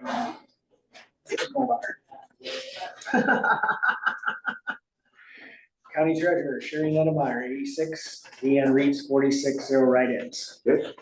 County Recorder, Sarah Messick, 119, 0 write-ins. Good. County Attorney, 8 write-ins.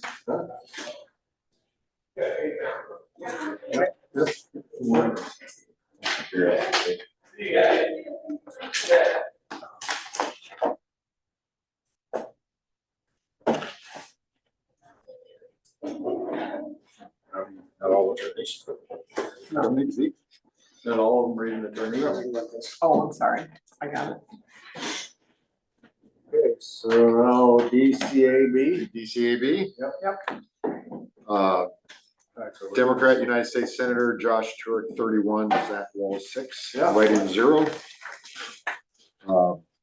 United States Representative District 4, Dave Dawson, 9, Stephanie Steiner, 15, Ashley, 6, write-in 0. We said, okay, I was on the wrong line, yep. I'm good. Governor, Rob Sand, 38, write-in 0. Yep. Secretary of State, Ryan Peterman, 33, write-in 0. Oh, yeah. Auditor, Taylor Wittich, 36, write-in 0. Treasurer, John Norwood, 35, write-in 0. Secretary of Ag, Chris Jones, 36, write-in 0. Attorney General Nate Willems, 35, write-in 0. State Representative District 12, Dustin Durbin, 33, Brady Meyer, 4, write-in 0.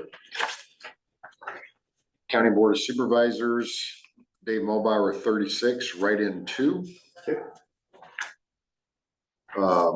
County Treasurer, write-in 5. Will you name them? Deanne Reed's got 3, Sherry Nettlemeyer, 1, Joanne Sacco, 1. That's the only race that needs. Cause Deanne and Sherry, like I said before, met even though there's no winner declared in that race, they each received more than 10 votes and more than 5% of the votes cast. Then their names have to be documented in the write-in categories specifically, and everybody else is declared a scattering. And just Gotcha. under the category of write-in, But those, general write-in, they those- have to be named. But like I said, no nomination will be declared because they didn't meet the standard of the last time it appeared, in the primary, that race, Democrat treasurer was 8 years ago. And it would have had to have met the I see. 35% Okay. of the votes cast. 8 years And ago. of that vote, That was when Sherry won. that's when, Sherry and Amy Kesterson ran. So, yeah, Wow. they would have had I to, see. someone would have had to have gotten 113 votes Okay. to meet that standard, so. They just have to be named, no winner will be declared. Okay. Yeah. County Recorder, write-in 2. Yep. County Attorney, Colin Johnson, 33, write-in 1. Republican US Senator Jim Carlin, 43, Ashley Hinson, 67, write-in 1. Yep. US Representative District 4, Chris McCowan, 101, write-in 1. Yep. Governor Eddie Andrews, 3, Randy Feenstra, 28, Zach Lane, 62, Brad Sherman, 4, Adam Steen, 25, write-in 0. Secretary of State Paul Pate, 102, write-in 1. Okay. Auditor Chris Cornoyer, 46, Abigail Moss, 53, write-in 1. Treasurer Roby Smith, 97, write-in 1. Yep. Secretary of Ag Mike Nag, 102, write-in 2. Yep. Attorney General Brenna Bird, 100, write-in 2. Oh, yeah. State Representative District 12, Steve Holt, 102, write-in 4. Yep. County Board of Supervisors, Craig Dozark, 69, Troy Klunder, 56, Jonathan Lapel, 38, Ryan Rank, 68, Kyle Schultz, 82, write-in 2. Yep. County Treasurer Sherry Nedemeyer, 80, Deanne Reitz, 48, write-in 1. Recorder Sarah Masick, 111, write-in 0. County Attorney, write-in 1. Yep. Yeah. Moving on. First ward, First you're ward. next. Ward 1, Did you vote, Craig? What's that? Yes. That's okay, you're fine, thank you. ready? I'm ready. Josh 30, Zach 10, write-in 0. Dave 17, Stephanie 13, Ashley 9, write-in 0. Rod 40, write-in 0. Secretary of State Ryan 38, write-in 0. Auditor Taylor 38, write-in 0. Treasurer of State John Norwood 38, write-in 0. Agriculture Chris Jones 38, write-in 0. Attorney General Nate 38, write-in 0. Okay. District 12, Dustin 31, and Bradley 8, write-in 0. Okay. Alrighty, here we go for Board of Supervisors. Bill Menegay 1. Actually, how many write-ins were there altogether? Yeah, 4. total Okay, write-in. 4. Dave Mulbauer 36. Yeah. All right. Alrighty, so treasurer, write-ins 8. Give Sherry Oh, and Sherry, Deanne Sherry. numbers. Deanne 2 and Sherry 4. Yeah. Ellen had some point. Let's see, for the recorder, He's busy. 1 write-in. Okay. Attorney Colin Johnson 38, 1 write-in. Senator Jim Carlin 27 and Ashley 60 and 1 write-in. Yep. District 4 Chris 77 and 3 write-ins. Yep. See here. All right, for governor, Andrews 1, Feenstra 19, Zach Lane 53, Brad 2, and Adam Stein 19. Yep. Okay, Paul Pate got 82 with 1 write-in. Yep. Auditor, Chris got 42 and Abigail got 38 with 1 write-in. Yep. Robbie Smith got 73 with 2 write-ins. Agriculture, Mike got 80 with 1 write-in. Okay. Attorney General, Brent Bird 82 with 1 write-in. This Jim Allen guy is very popular. He did that, wrote himself in on all those. Well, he took time to do that, so there we go. Steve Holt got You may 88 never know. with 1 write-in. Board of Supervisors, Dozark got 66, Klender got 55, Lakeville got 25, Rank got 36, Kyle Schultz got 71 with 2 write-ins. Treasurer, Sherry Nettmeyer got 55, Deanne Reitz got 36 with 1 popular write-in. Okay. Recorder, 87 for Sarah and no write-ins. Okay. And finally, for the attorney, we have 4 write-ins. All right. Very popular, George Blasek, I love it. Okay. What was our turnout, Terry? Do you know what percent Crawford had turnout? Just I don't know. Less than 30, right? I think it was less than I wanna say it was Let me like grab it 28%. is that, you know, county across the state, how that, or are we high or low on that, or? I don't You know? know that. Okay. And Just curious. I hope I we're just low. remember watching that election night, it was, it never hit 30%, I don't think. Of registered voters. Right. How many registered voters are in Crawford County? just over 8,900. 8,900, okay. So we were at 21.64%, 21.64%. Wow, which is actually good. which is actually good. Yeah. Compared to Yes. previous years. Okay. I wondered if the governor race would bring more out of this. Well, even local competition, I so. think Well, that's true too. Yeah.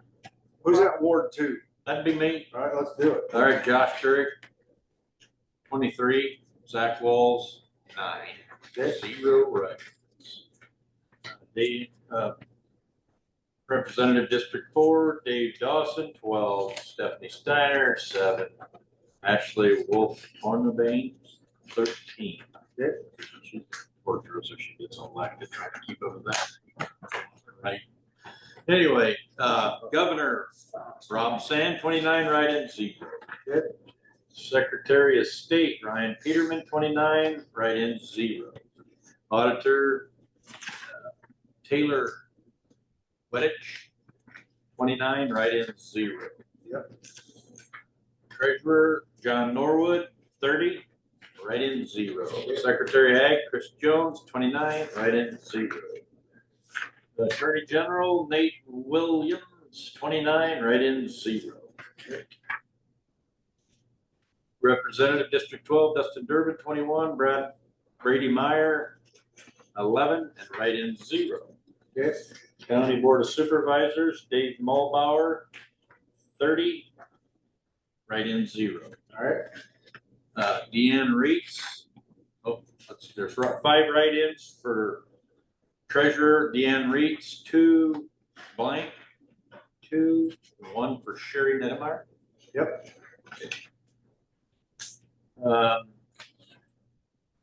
County Recorder blank, 2, the write-ins are 3. Okay. So I don't need to name. No, just that one race you got Yep. a name. Okay, Colin Johnson for County Attorney, 27, write-ins, 0. Right. United States Senator Jim Carlin, 39, Ashley Henson, 63, write-in, 0. Okay. Representative District 4, Chris McGowan, 91, 0 write-ins. Okay. Governor Eddie Andrews, 5. Randy Feenstra, 23. Zach Lane, 54. Brad Sherman, 2. Adam Steen, 28. 0 write-ins. Yep. Sherry Nettmeyer for Secretary of State Paul Pate. Sherry got rid of that. Secretary of State Paul Pate, 92. Write-ins, 1. Sherry. Wonder if she's. Good job. I didn't see that side now. Anyway, Auditor of State Chris Conyer, 34. Abigail Moss, 59. Write-in, 0.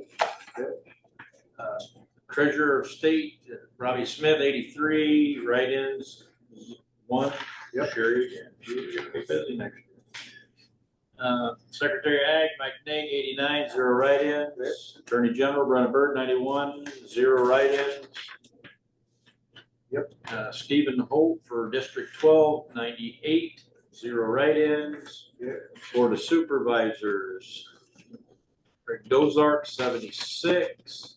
Troy Klunger, 45. John Lapel, 19. Brian Rank, 44. Kyle Schultz, 82. And then 4 write-ins. So that right there is where that one vote that Troy got that he needed it right there in District 2. County Treasurer Sherry Nedemeyer, 51, Deanne Reeds, 58. County Recorder Sarah Masick, 96, 0 write-ins. County Attorney, 5 write-ins. I was trying to reach anybody. Oh. Matched up, we're good. Okay, amen. Hallelujah. Third Ward, Goodrich. Amen. Okay, United States Center, Josh Turk, 54, Walls 9. District 4, Dave Dawson, 15, Stephanie Steiner, 22, Ashley Wolf Tornbane, 24. Governor Rob Sand, 62, 0 write-ins. Secretary of State, Ryan Peterman, 60, 0 write-ins. Auditor of State, Heather Weddick, 60, write-in 0. Treasurer of State, John Norwood, 61, write-in 0. All right. Secretary of Ag, Chris Jones, 59, write-in 1. Attorney General, Nate Willems, 60, write-in 0. State Rep, District 12, Dustin Durman, 61, Brad Meyer, 3, 0 write-ins. Correct.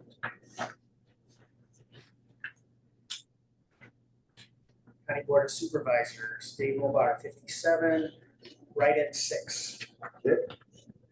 County Treasurer, write-in 7. How many did Sherry have?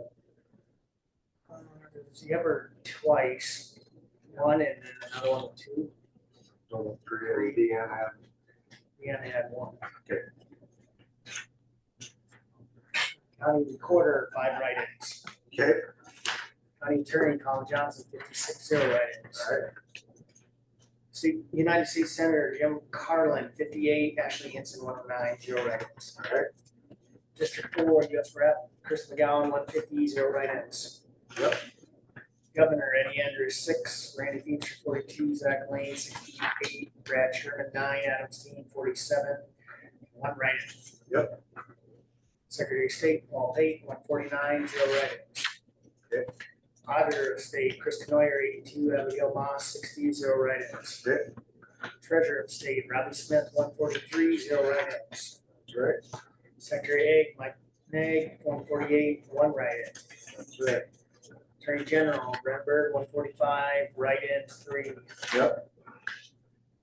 State Rep, District 12, Stephen Holt, 156, 4 write-ins. County Board of Supervisors, Craig Dozark, 106, Troy Plunder, 82, Jonathan Lakewood, 42, Brian Rank, 79, Kyle Post, 111, 2 write-ins. County Treasurer, Sherry Nedemeyer, 98, Deanne Reed, 73, 1 write-in. County Recorder, Sarah Messick, 161, 0 write-ins. County Attorney, 6 write-ins.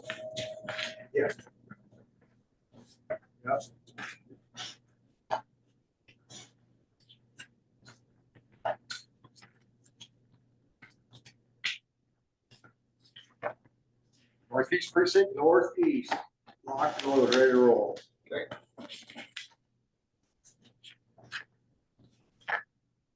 Senator Josh Turek, 13, Zach Walls, 2, write-in 0. Go ahead. US District 4, Dave Dawson, 5, Stephanie Steiner, 4, Ashley Wolfburn-Bain, 6. Write-in 0. Governor Rob Sand, 15, write-in 0. Secretary of State Ryan Peterman, 15, write-in 0. Auditor Taylor Weddich, 15, write-in 0. Treasurer John Norwood, 15, write-in 0. Ag Chris Jones, 15, write-in 0. Attorney General Nate Willems, 15, write-in 0. District 12, Dustin Durbin, 8, Brady Meyer, 6, write-in 0. Board of Supervisors, Mulbauer, 15, write-in 0. County Treasurer, write-in 2, Sherry Nedemeyer, 1. County Recorder, write-in 1. Yes. County Attorney, Colin Johnson, 13, write-in 0. Senator Carlin, 44, Ashley Henson, 100. Yep. Chris McGowan, US Representative, 131. Governor Eddie Andrews, 5. Feenstra, 31. Lane, 75. Sherman, 2. Steen, 42. Write-in, 1. Yeah. Secretary of State Paul Pate, 132. Write-in, 0. Okay. Auditor Cor Neuer, 61. Moss, 64. Write-in, 0. All right. Treasurer Robbie Smith, 129. Write-in, 0. Yep. Ag Mike Nag, 137. Write-in, 0. KG Brenna Bird, 135. Write-in, 0. State Representative Steve Holt, 146. Write-in, 0. Okay. Board of Supervisors Dozark, 96. Clunder, 55. Lapel, 79. Rank, 62. Schultz, 102. Write-in, 3. County Treasurer Nedemeyer, 112. Reeds, 40. Write-in, 1. Yep. Recorder Masick, 138. Write-in, 0. And County Attorney, write-in, 3. Oh, yeah.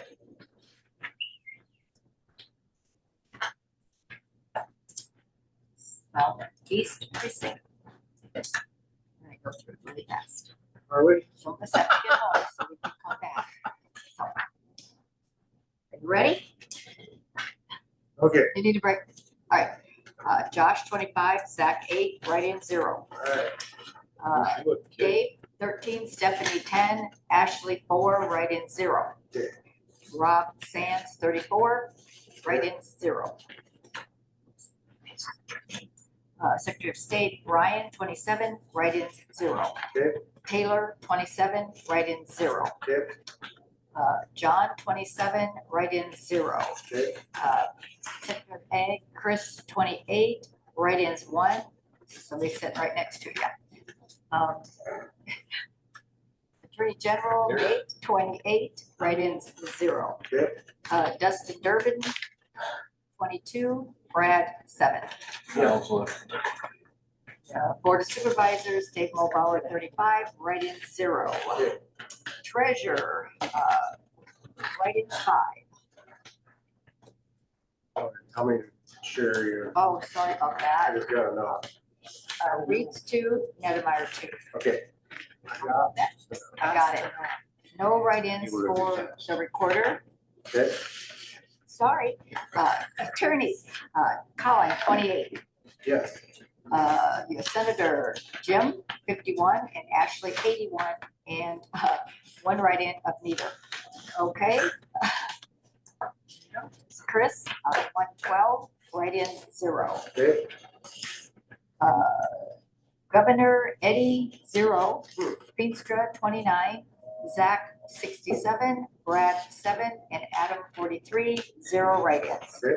Paul, 115. 0 write-ins. Okay. All right. So for the state, auditor Chris, 48. And Abigail, 68. And no write-ins. Okay. Treasurer Robbie, 109. No write-ins. Okay. Agriculture, Mike, 121, no write-ins. All Attorney General, Brenna Bird, 116, 1 write-in. Yep. Let's see, District 12, Steve Holt, 132, anybody but Holt, and just 2. Two right. Yep. Supervisors, Craig, 73, Troy, 55, Jonathan, 55, Brian, 53, Kyle, 95, and 1 write-in. Yep. Treasurer, Nedemeyer, 108, Reeds, 27. Yeah. All right, and for the county recorder, 121 with no write-ins. Okay. All right, attorney, 8 write-ins. Me. Yeah, Me. yeah. Uh, Don't read what somebody wrote. Has anybody seen a Mickey Mouse yet? We didn't get a Mickey Mouse I yet. haven't seen one. We didn't see it. I Usually saw we always something. do. We Anybody, always get a Mickey. Got more to go yet. got SRK. It's less sweet. You can share that if you And want. then I know we gotta do the absentees. Are you ready? Get Yeah, we do. Yeah, I'm ready with the SRK. SRK, I got SRK. It's got Oh, you got it, SRK. okay, I got it. Relax. You have Take a break. Take a break there, needs a nap. Josh Turek, 19, Walls 3, 0 write-ins. District 4, Dave Dawson, 10, Stephanie Steiner, 5, Ashley Wolf Tornabane, 6, and 0 write-ins. Governor Rob Sand, 21, 0 write-ins. Secretary of State Ryan Peterman, 20, 0 write-ins. Auditor Taylor Well. Yes. Yeah. 20 votes and 0 write-ins. Yep. John Norwood for treasurers, 20 and 0 write-ins. Yep. Secretary of Ag, Chris Jones, 19 and 0 write-ins. Yeah. Attorney General, Rick Nate Williams, 19 and 0 write-ins. Dustin for District 12, Dustin Durbin, 16, Brady Meyer, 4, 0 write-ins. Yep. County Board of Supervisors, Dave Mulbauer, 21, 0 write-ins. Yep. County Treasurer, Stephanie Steiner, write-in. There's 2 write-ins. Stephanie Steiner, 1, and Deanne Reitz, 1. Yep. County Recorder, Dave Dawson, 1 write-in. Yeah. Okay. And County Attorney Colin Johnson, 20, 0 write-ins. All right. United States Senator Jim Carlin, 38, Ashley Henson, 124, 1 write-in. District 4, State U.S. Representative Chris McGowan, 139, write-ins, 1. Okay.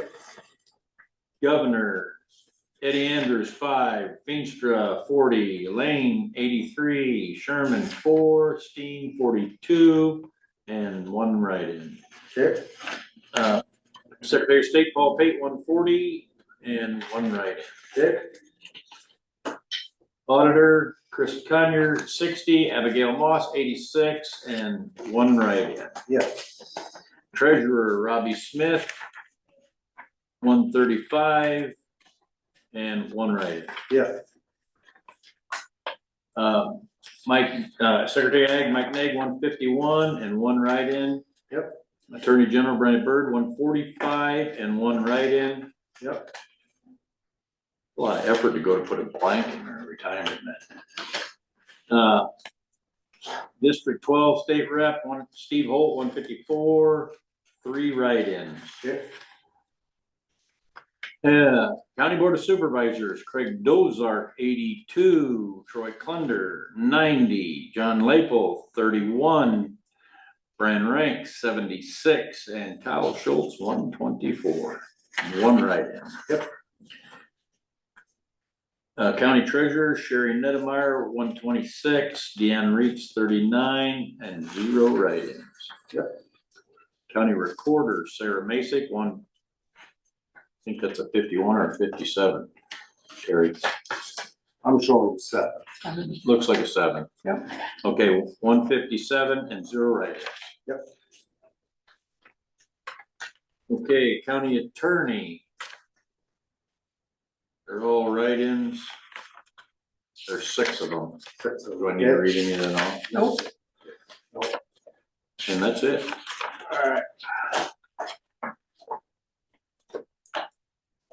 Just looking through there on some of your information, but absentee votes that come in at roughly between 6 to 8% per precinct. Is that kind of, do you know if that's kind of typical? Is that usually what we get about? I don't know what, Okay, I don't, I'm just, no, we've got, I mean, so the last primary, the last governor's election primary, it was less than 200 absentee. And this time it was it 357? I can't remember the number. okay, because they kind of list Maybe it per was more than precinct, I don't know the stats per precinct. That would be really awesome, but. well, I think it's on the sheets, Oh, is it on there? right? Because they have the number of registered voters Oh, per okay. precinct. And then they have how many ballots you got per precinct, so then that gives you a percent of, Yeah. what percent is absentee. I just read through the Interesting. Our data analysis. Okay. Write-in, or, absentees. US Senator Josh Turek, 1, Zach Wall, 0. Okay. US Rep District 4, Dave Dawson, 1, Stephanie Steiner, 0, Ashley Tronbane, 0. Okay. Governor Rob San, 1, 0 write-ins. Yeah, struggle with that line. That's a long line. Secretary of State Ryan Peterman, 1, 0 write-in. Okay. Auditor of State Taylor Weddick, 1, 0 write-ins. Yep. Treasurer of State John Norwood, 1, 0 write-ins. Yep. Secretary of Agriculture Chris Jones, 1, 0 write-ins. Attorney General Nate Willems, 1, 0 write-ins. Yep. State Rep District 12 Dustin Durbin, 1, Bradley Meyer, 0, 0 write-ins. Mm-hmm. County Board of Supervisors Dave Mobar, 1, 0 write-ins. Yep. County Treasurer, 0, 0 write-ins. County Recorders, 0, 0 write-ins. Okay. County Attorney. How do you get a 0 write-in? What the undervote was a. What? Oh, it was that 0 write-ins and an undervote, but the undervote was some, it That's wasn't why. a write-in, but it didn't. That's count. why, 0 if they didn't write it in, then they didn't vote. I mean, yeah, Yeah, for the blank. yeah, Yeah, right, that's how you get an undervote, by not voting. by not voting. Okay. Yep. County Attorney Colin Johnson, 1, 0 write-in. Yep. United States Senator Jim Carlin, 11, Ashley Hinson, 13, 0 write-in. Okay. US Rep District 4 Chris McGowan, 23, 0 write-in. Okay. Governor Eddie Andrews, 1, Randy Feature, 9, Zach Lane, 11, Brad Sherman, 0, Adam Steen, 4, 0 write-ins. Okay. Secretary of State Paul Pate, 21, 0 write-ins. Auditor of State Chris Noyer, 6, Abigail Moss, 18, 0 write-in. Yeah. Treasurer of State Robbie Smith, 22, 0 write-ins. Yep. Secretary of Ag Mike Nag, 22, 0 write-ins. Attorney General Brenna Bird, 21, 0 write-ins. Yep. State Rep District 12 Steve Holt, 24, 0 write-ins. Yep. County Board of Supervisors Craig Gozart, 15, Troy Clunder, 9, Jonathan Lapel, 11, Brian Rank, 24, Kyle Schultz, 16. 1 write-in. Yep. County Treasurer Sherry Nettmeyer, 19, Deanne Reeds, 12, 0 write-ins. Yep. County Recorder Sarah Messick, 24, 0 write-ins. County Attorneys, 0 write-ins, 2. Two right. 2 write-ins. Yeah. United States Senator Josh Turek, 3, Zach Wall, 0, 0 write-ins. Am I making it too fast? Nope, it's good for him. United States Rep, District 4, Dave Dawson, 0, Stephanie, 1, Ashley, 2, 0 write-ins. Yes. Governor Rob Sand, 3, 0 write-ins. Okay. Secretary of State Ryan Peterman, 3, 0 write-ins. Okay. Auditor of State Taylor Weddick, 3, 0 write-ins. Treasurer of State John Norwood, 3, 0 write-ins. Secretary of Ag Chris Jones, 3, 0 write-ins. Attorney General Nate Willems, 3, 0 write-ins. Yes. State Rep District 12 Dustin Durbin, 3, Bradley Meyer, 0, 2, 0 write-ins. Yep. County Board of Supervisors Dave Mobar, 3, 0 write-ins. Yep. County Treasurer, 1 write-in. Yep. County Recorder, 0, 0.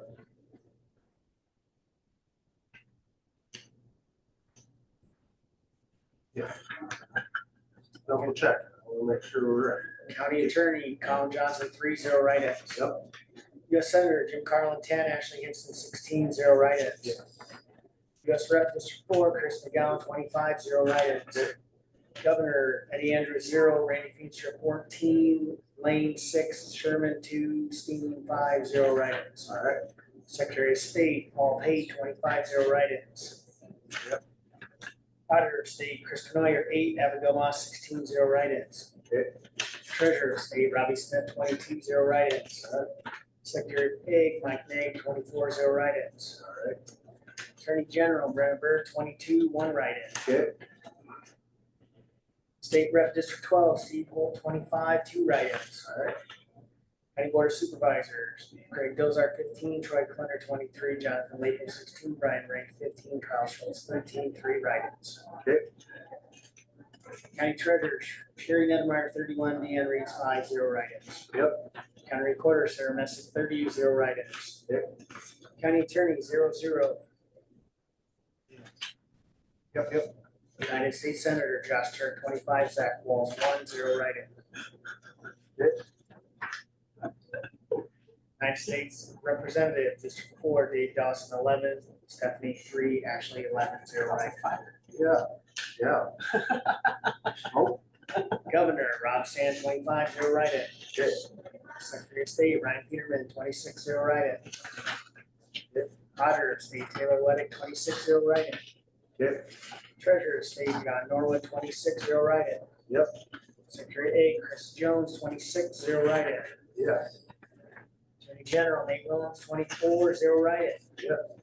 State Rep District 12 Justin Durbin, 22, Gregory Meyer, 2, 0 write-in. County Board of Supervisors Nate Mulbauer, 26, 2 write-ins. County Treasurer, 3 write-ins.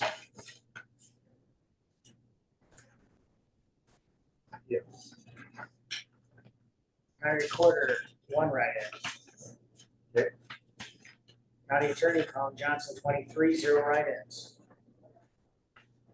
How many did you say? 3, County Attorney Colin Johnson, 23, 0 write-ins. We're in Precinct are you in? District Ward 1, Ward 1, yep. All right, Nope, we're good. United States Senator, that's the hardest part is keeping it lined up. That was awesome. we are Ward 1 Republican now. Yep. Our, Carlin, 11, Ashley Hinson, 25, 0 write-ins. United State Rep District 4, Chris McGowan, 31, 0 write-ins. Yep. Governor Andrews 2, Feenstra 14, Lane 7, Sherman 2, Steen 9, 0 write-ins. Yep. Secretary of State Paul Pate, 36, 0 write-ins. Yep. Auditor of State Chris Benoyer, 18, Abigail Moss 14, 0 write-in. Hell yeah. Treasurer of State Robin Smith, 34, 0 write-in.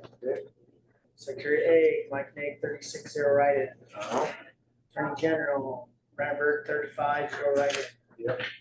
State Rep District 12 Stephen Holt, 36, 0 write-in. Okay. County Board of Supervisors Dozark 23, Clunder 35, Lakeville 12, Rank 20, Schultz 26, 0 write-in. Yep. County Treasurer Sherry Nettmeyer 29, Deanna Reeds 19, 0 write-in. Mm-hmm. County Recorder Sarah Messick 42, 0 write-in. Yep. County Attorney 0 and 2 write-ins. Yeah.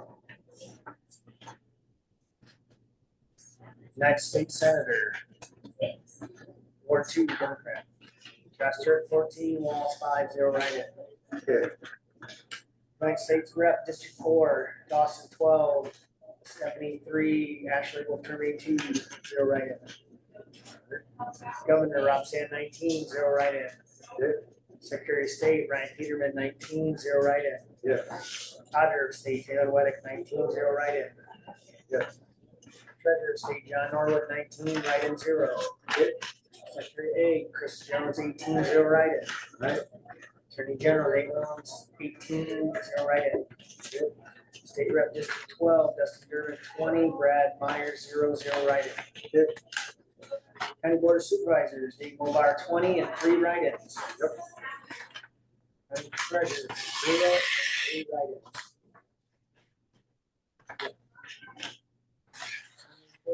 Zero, 0. Attorney Colin Johnson 20, 0 write-in. United States Senator Jim Carlin 25, Ashley Hinson 31, 0 write-ins. Yep. United States Rep District 4 Chris McGowan 50, 0 write-ins. Governor Andrews 1, Feenstra 17, Lane 21, Sherman 5, Steve 19, 0 write-ins. Yep. Secretary of State Paul Pate 56, 0 write-ins. Yep. Auditor of State Chris Benoyer 22, Abigail Moss 31, 0 write-ins. Yeah.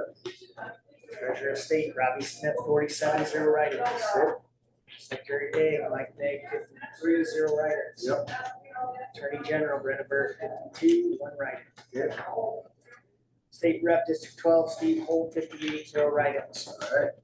Board of Supervisors Ozark 41, Thunder 30, Lakeville 12, Rank 32, Schultz 41, one write-in. Yes. County Treasurer Sherry Nettmeyer 48, Deanne Reese 21, 0 write-ins. County Recorder Sarah Messick 58, 0 write-ins. County Attorney 0, 0.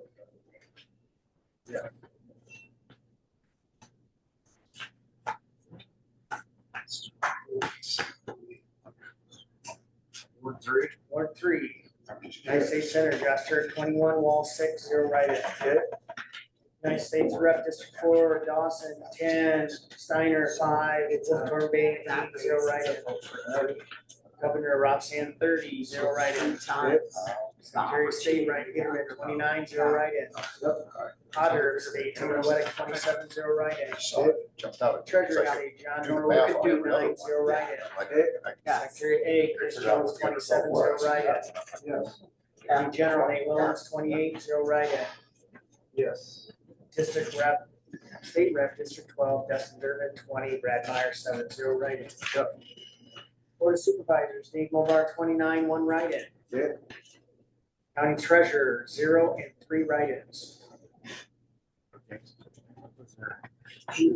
Two for Sherry, 1 for Steve Yannick.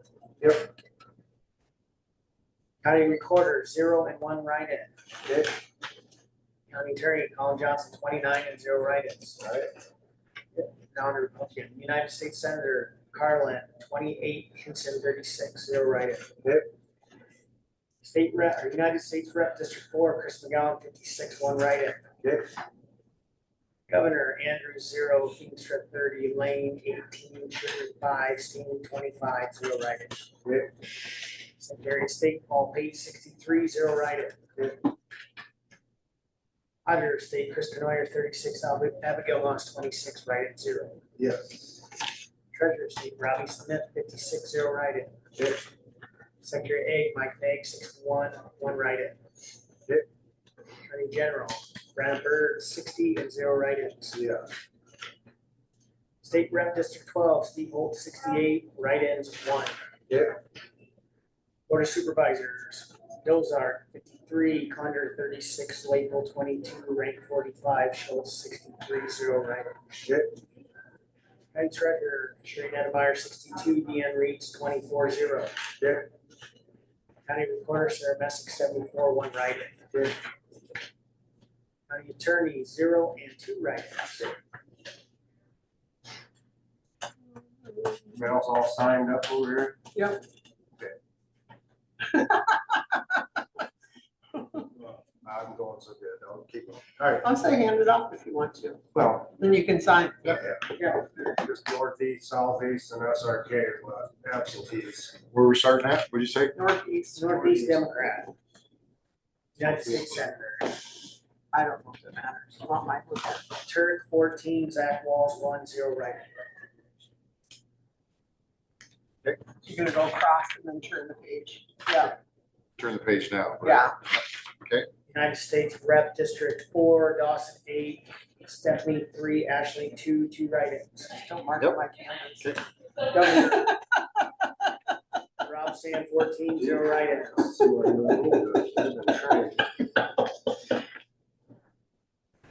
Secretary of State Ryan Peterman 13, 0 write-ins. Auditor of State Taylor Weddick 13, 0 write-ins. Take a 1 into a 7. I know. Treasurer of State John Norwood 13, 0 write-ins. Secretary A Chris Jones 13, 1 write-in. Correct. Attorney General Nate Williams 13, 1 write-in. Correct. State Rep District 12 Dustin Durbin 12, Brad Meyer 2, 0 write-ins.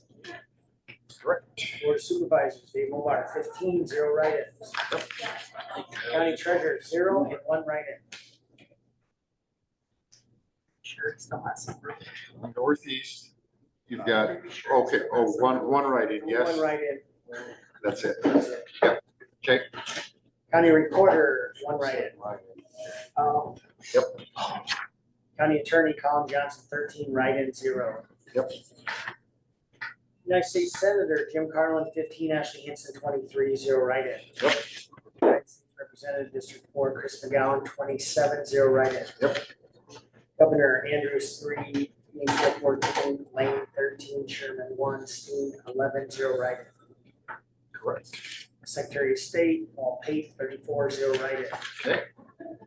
Auditor of State, Chris Canoyer 9, Abigail Moss 17, 0 write-in. Yep. Treasurer of State, Robbie Smith 27, 0 write-in. Secretary of Ag, Mike Nag 34, 0 write-in. Okay. Attorney General Brandon Berg 33, 0 write-in. Yep. State Rep District 12, Steve Holt 38, write-in 0. Yep. Board of Supervisors, Dozark 23, Clunder 24, Lakeville 20, Rank 21, Schultz 33, 0 write-in. Yep. Treasurer Sherry Nedmeyer 36, Deanne Reeds 11, 0 write-in. Yep. County Recorder Sarah Messick 40, 0 write-in. County Attorney 0 and 0. 0 and 0. That is correct. Okay, Southeast Democrat.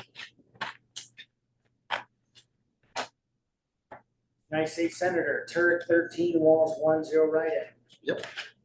United States Rep District 4, Dave 5, Stephanie 5, Ashley 1, 0 write-in. Governor Rob Sand 14, 0 write-in. Okay. Secretary of State Ryan Peterman 14, 0 write-in. Auditor of State Taylor Weddick 14, 0 write-in. Yep. Treasurer of State John Norwood 14, 0 write-in. Yep. Secretary of Ag Chris Jones 14, 0 write-in. Yep. Attorney General Nate Williams 14, 0 write-in. Yep. State Rep District 12 Dustin Durbin 9, Bradley Meyer 4, 0 write-in. Board of Supervisors Dave Mulbar 14, 0 write-in. Yep. County Treasurer 0 and 3 write-ins. I gotta find this. County Treasurer, Southeast, absentee. 0 and 3 write-ins. 3 write-ins. If it's Sherry or Deanne, name it. Dennis Lally, Nedemeyer, and Dave Houston. How many for Nettermeyer? One, just one. One. Just- One for Sherry. One for Dennis Lally and one for Dave Houston. So one and then 2 write-ins. One for Oh, Sherry, okay, 2 gotcha. write-ins. Okay, that's what I was The missing. total will reconcile to 3, Okay. but we're only naming Only Deanne or recognizing the Sherry one, so with the other one votes. is 2, not 3 total. Gotcha, okay, Yes. all right, thank you. All right, County Recorder 0, 1 write-in. Yep, just start doing County paper. Attorney Colin Johnson 13, 0 write-in. Yep. United States Senator Jim Carlin 12, Ashley Hinton 18, 0 write-in. United States Representative District 4 Chris McGowan 23, 0 write-ins. Governor Andrews 4, Petra 10, Lane 10, Sherman 4, Steve 9, 0 write-in. Yep. Secretary of State Paul Pate 27, 0 write-in. Yep. State Auditor Canoyer 16, Moss 12, 0 write-in. Okay.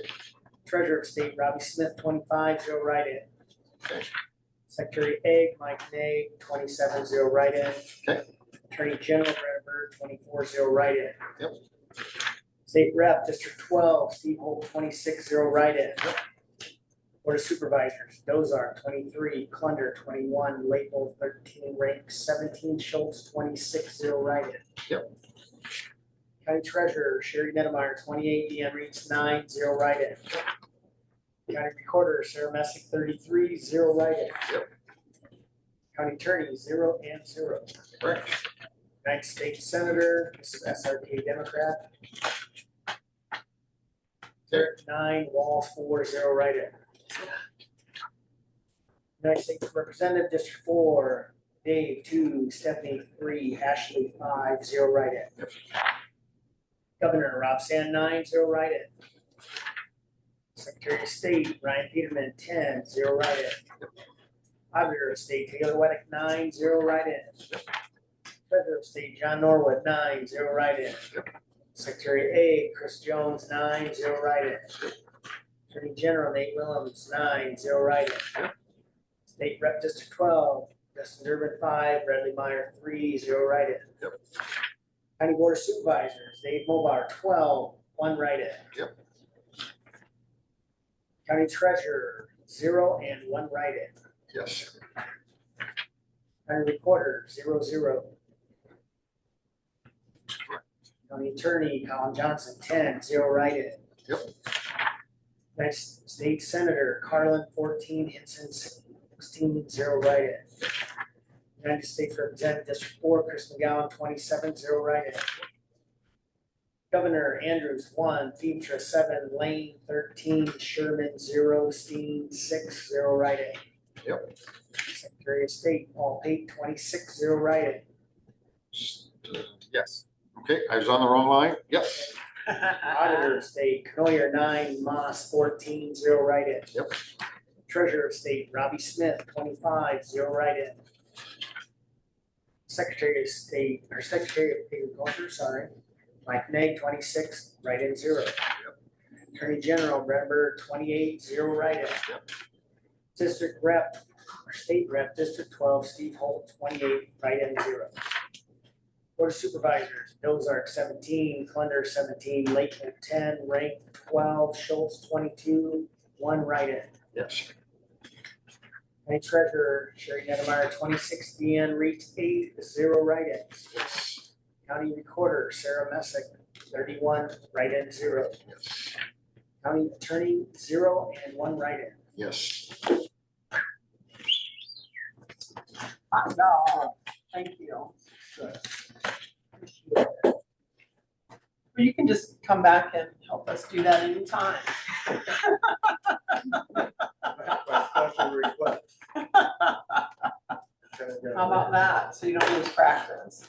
There you go. You have to do that on state level. You and Rob, be sitting there in the office. Get a stamp. No, no stamps. That's for cheaters. You loan me a couple extra pins. Maybe. The state can afford it. You'll be all right. Right, now they're gonna start taking the You'll be county, all right, they'll take the yeah. county's pens and we'll have to buy We'll those. try, I'll have to invoice you for that. Be the only way to get money out of the state. You'll get a red apron this summer. Yeah. Come down there to those pork industry. I don't, I don't you'll know if have it'll to say give me your, candidate Dave Mulbauer. It won't say lieutenant governor. Yeah, Not yet. candidate, I don't know. probably the candidate Mulbauer. Yeah, you might even say candidate for lieutenant governor. Give me your experience and I'm just right. He's got it. But Turn them off. Oh, I see. Flip that Turn them one. Just Oh. Oh, I We're turn doing them it a off. little different. You know, like last year we did the pork loin chop, you know, put on a bun. We aren't doing that anymore. We're gonna shave it because we had a lot, that Hawaiian hog that we did where we shaved the pork loin. Oh, it was so good. That was good. So they're gonna use that same tactic and just do the pork loin sandwich. And so basically the only flipping that's going on is the pork burgers. And that's, Brine your loins. what's That's that? all I got to say. Brine your loins. Oh, they do. Yeah, we've done that. Yep, that's, and I'm, you know, that Hawaiian hog, that to me was the best sandwich that we've ever created. I don't know how many of them I ate. That was good. Should have went home and gout. So anything else, Terry, concerning the canvassing elections that we need to do? Yeah, there's been a request for a recount on Okay, the supervisor's race.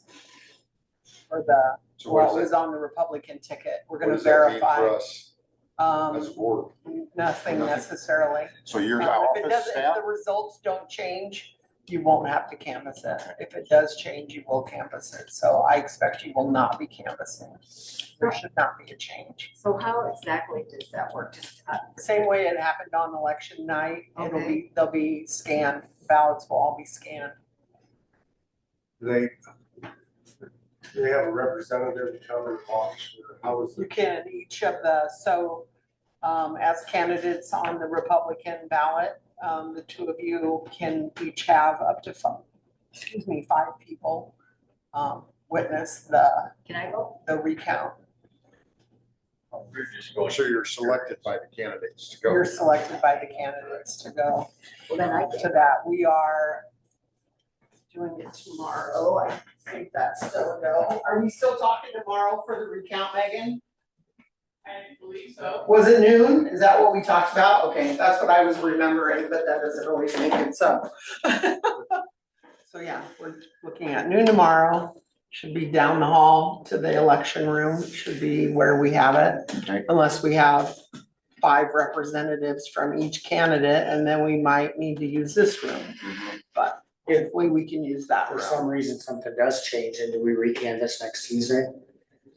Yeah, yep. Yep. Well, you're not meeting next Tuesday, are you? The following one. Yeah, we'll canvass. Well, I might need you to hold a special meeting to canvass, because they might, I don't know how soon we have to canvass that, so I'll be back in touch depending on. Let's Secretary of pretend State like might we're have in a deadline for California you. and we'll Yeah. do it in 13 days. Well, the Iowa code might have a deadline for us. So, yeah, so that will happen sooner than later. I'll have to Well, come back. kudos to you and your staff for, seem to be a flawless, good reporting Like always. as Mhm. always. Yep, So, I don't expect, because we're gonna use the machines just like it happened on election day. It's going to not really change anything, but I get it, I understand why Yeah, one people request those things, so was there any, I get it. as I was following along, there was a couple times you were saying there was still a possibility of like 4 or 8 absentee ballots that were out, that maybe they never came Like in. shipped overseas to someone serving in our country. So we had one UOCAVA sent out, and we never got it back. They had to be postmarked by election day, received in our office by noon on the Monday before the canvass, Okay, or the Monday following the election. I'm not sure exactly how that's worded, but So that- yesterday something like that could have actually, could have changed changed. something, yeah. okay, And there are other absentees that were mailed in very late in the season, and we didn't get them. We needed to receive all other absentees by 8 PM on election night. I think that's what I was reading, that they had I was- till 8 PM on election night to get them in. Yeah, I tried to encourage those that still held their absentees to, walk them into the courthouse. On election So, day. Yeah, even on election day, yeah. I thought the state changed the law, if you got beat in the primary, you can't, is that right? You Right. can't switch to the other You party? cannot, no, Can you do independent though? no. Nope. You cannot. There's no. Only- It's called the only sore could be loser voted. law. You Yeah, can't. yeah, that I couldn't think of what it was called, but you can't come back and run again. Is that Used to really, was that, Your name will not be on the ballot. They could opt for like a For a write-in write-in campaign, but the name will not be on the ballot. No matter what you call yourself, your name can. So how does that work from an independent standpoint, since they don't have? They have until primary? August 26th to file with us. So, Same with a few other races like Ag Extension, Soil and Water. so if like there's if one I other. lose, I cannot run as an independent by by August 26th? Nope. You Okay. can only do a right. Are they gonna, since you're not obviously running for supervisor, is the Democrats looking at putting somebody in your spot? I have no idea. I don't know, they called asking what their options are too. I mean, they could put somebody through a convention. Yeah, I will need written Yes. withdrawal from you. I am working on it with my. Okay, perfect. I have. I to- figured you were, Yeah. 21st With your of what? August. You have a team? Yes, he does. Wow, how fast we got a new team. Team Mobile. It was fun to listen to you say it. Came out pretty easy. The hotline my is team. Patty. No, I'm just kidding. I don't have any idea. No My idea. mom will be contacting you. I just wanted you to, I Yes, figured you we knew did. that. Yeah, I figured you knew, but I just wanted to make So- sure you knew. When does that end? When are you? So the August and 21st. Terry, from what I understand, I mean, it's just a letter of withdrawal from the race. But that Yeah. doesn't affect me Oh. as a supervisor till my term finishes. Right, yep, So I can yeah, still finish out exactly. till the end of the year, Mhm. and then it'll just be pulling my name from the race. Got it. Yeah, it So you're just stuck with me. if you want. disregards the nomination that. We hope you can make it every meeting. I know you're gonna be busy. They're planning on it. They are scheduling around every Tuesday. Okay, nice. I mean, in case something might come up, but maybe I zoom in, but I told them I want to be here. Good for you. Thank you. Fulfill commitments. Ooh, withhold your paycheck if you're not here. Right. Exactly. Anything else to come before the board today? I didn't even see who was Any other on input? But I today. don't see anybody that was out there. I think when we went to canvassing the election, anybody that was on. I didn't see Dropped anybody. off Good fast. I didn't see anybody. If not, I'll entertain a motion for adjournment. I'd make that motion. A second. Motion and a second. All those in favor say aye. Aye. We stand adjourned. Thank you, everyone.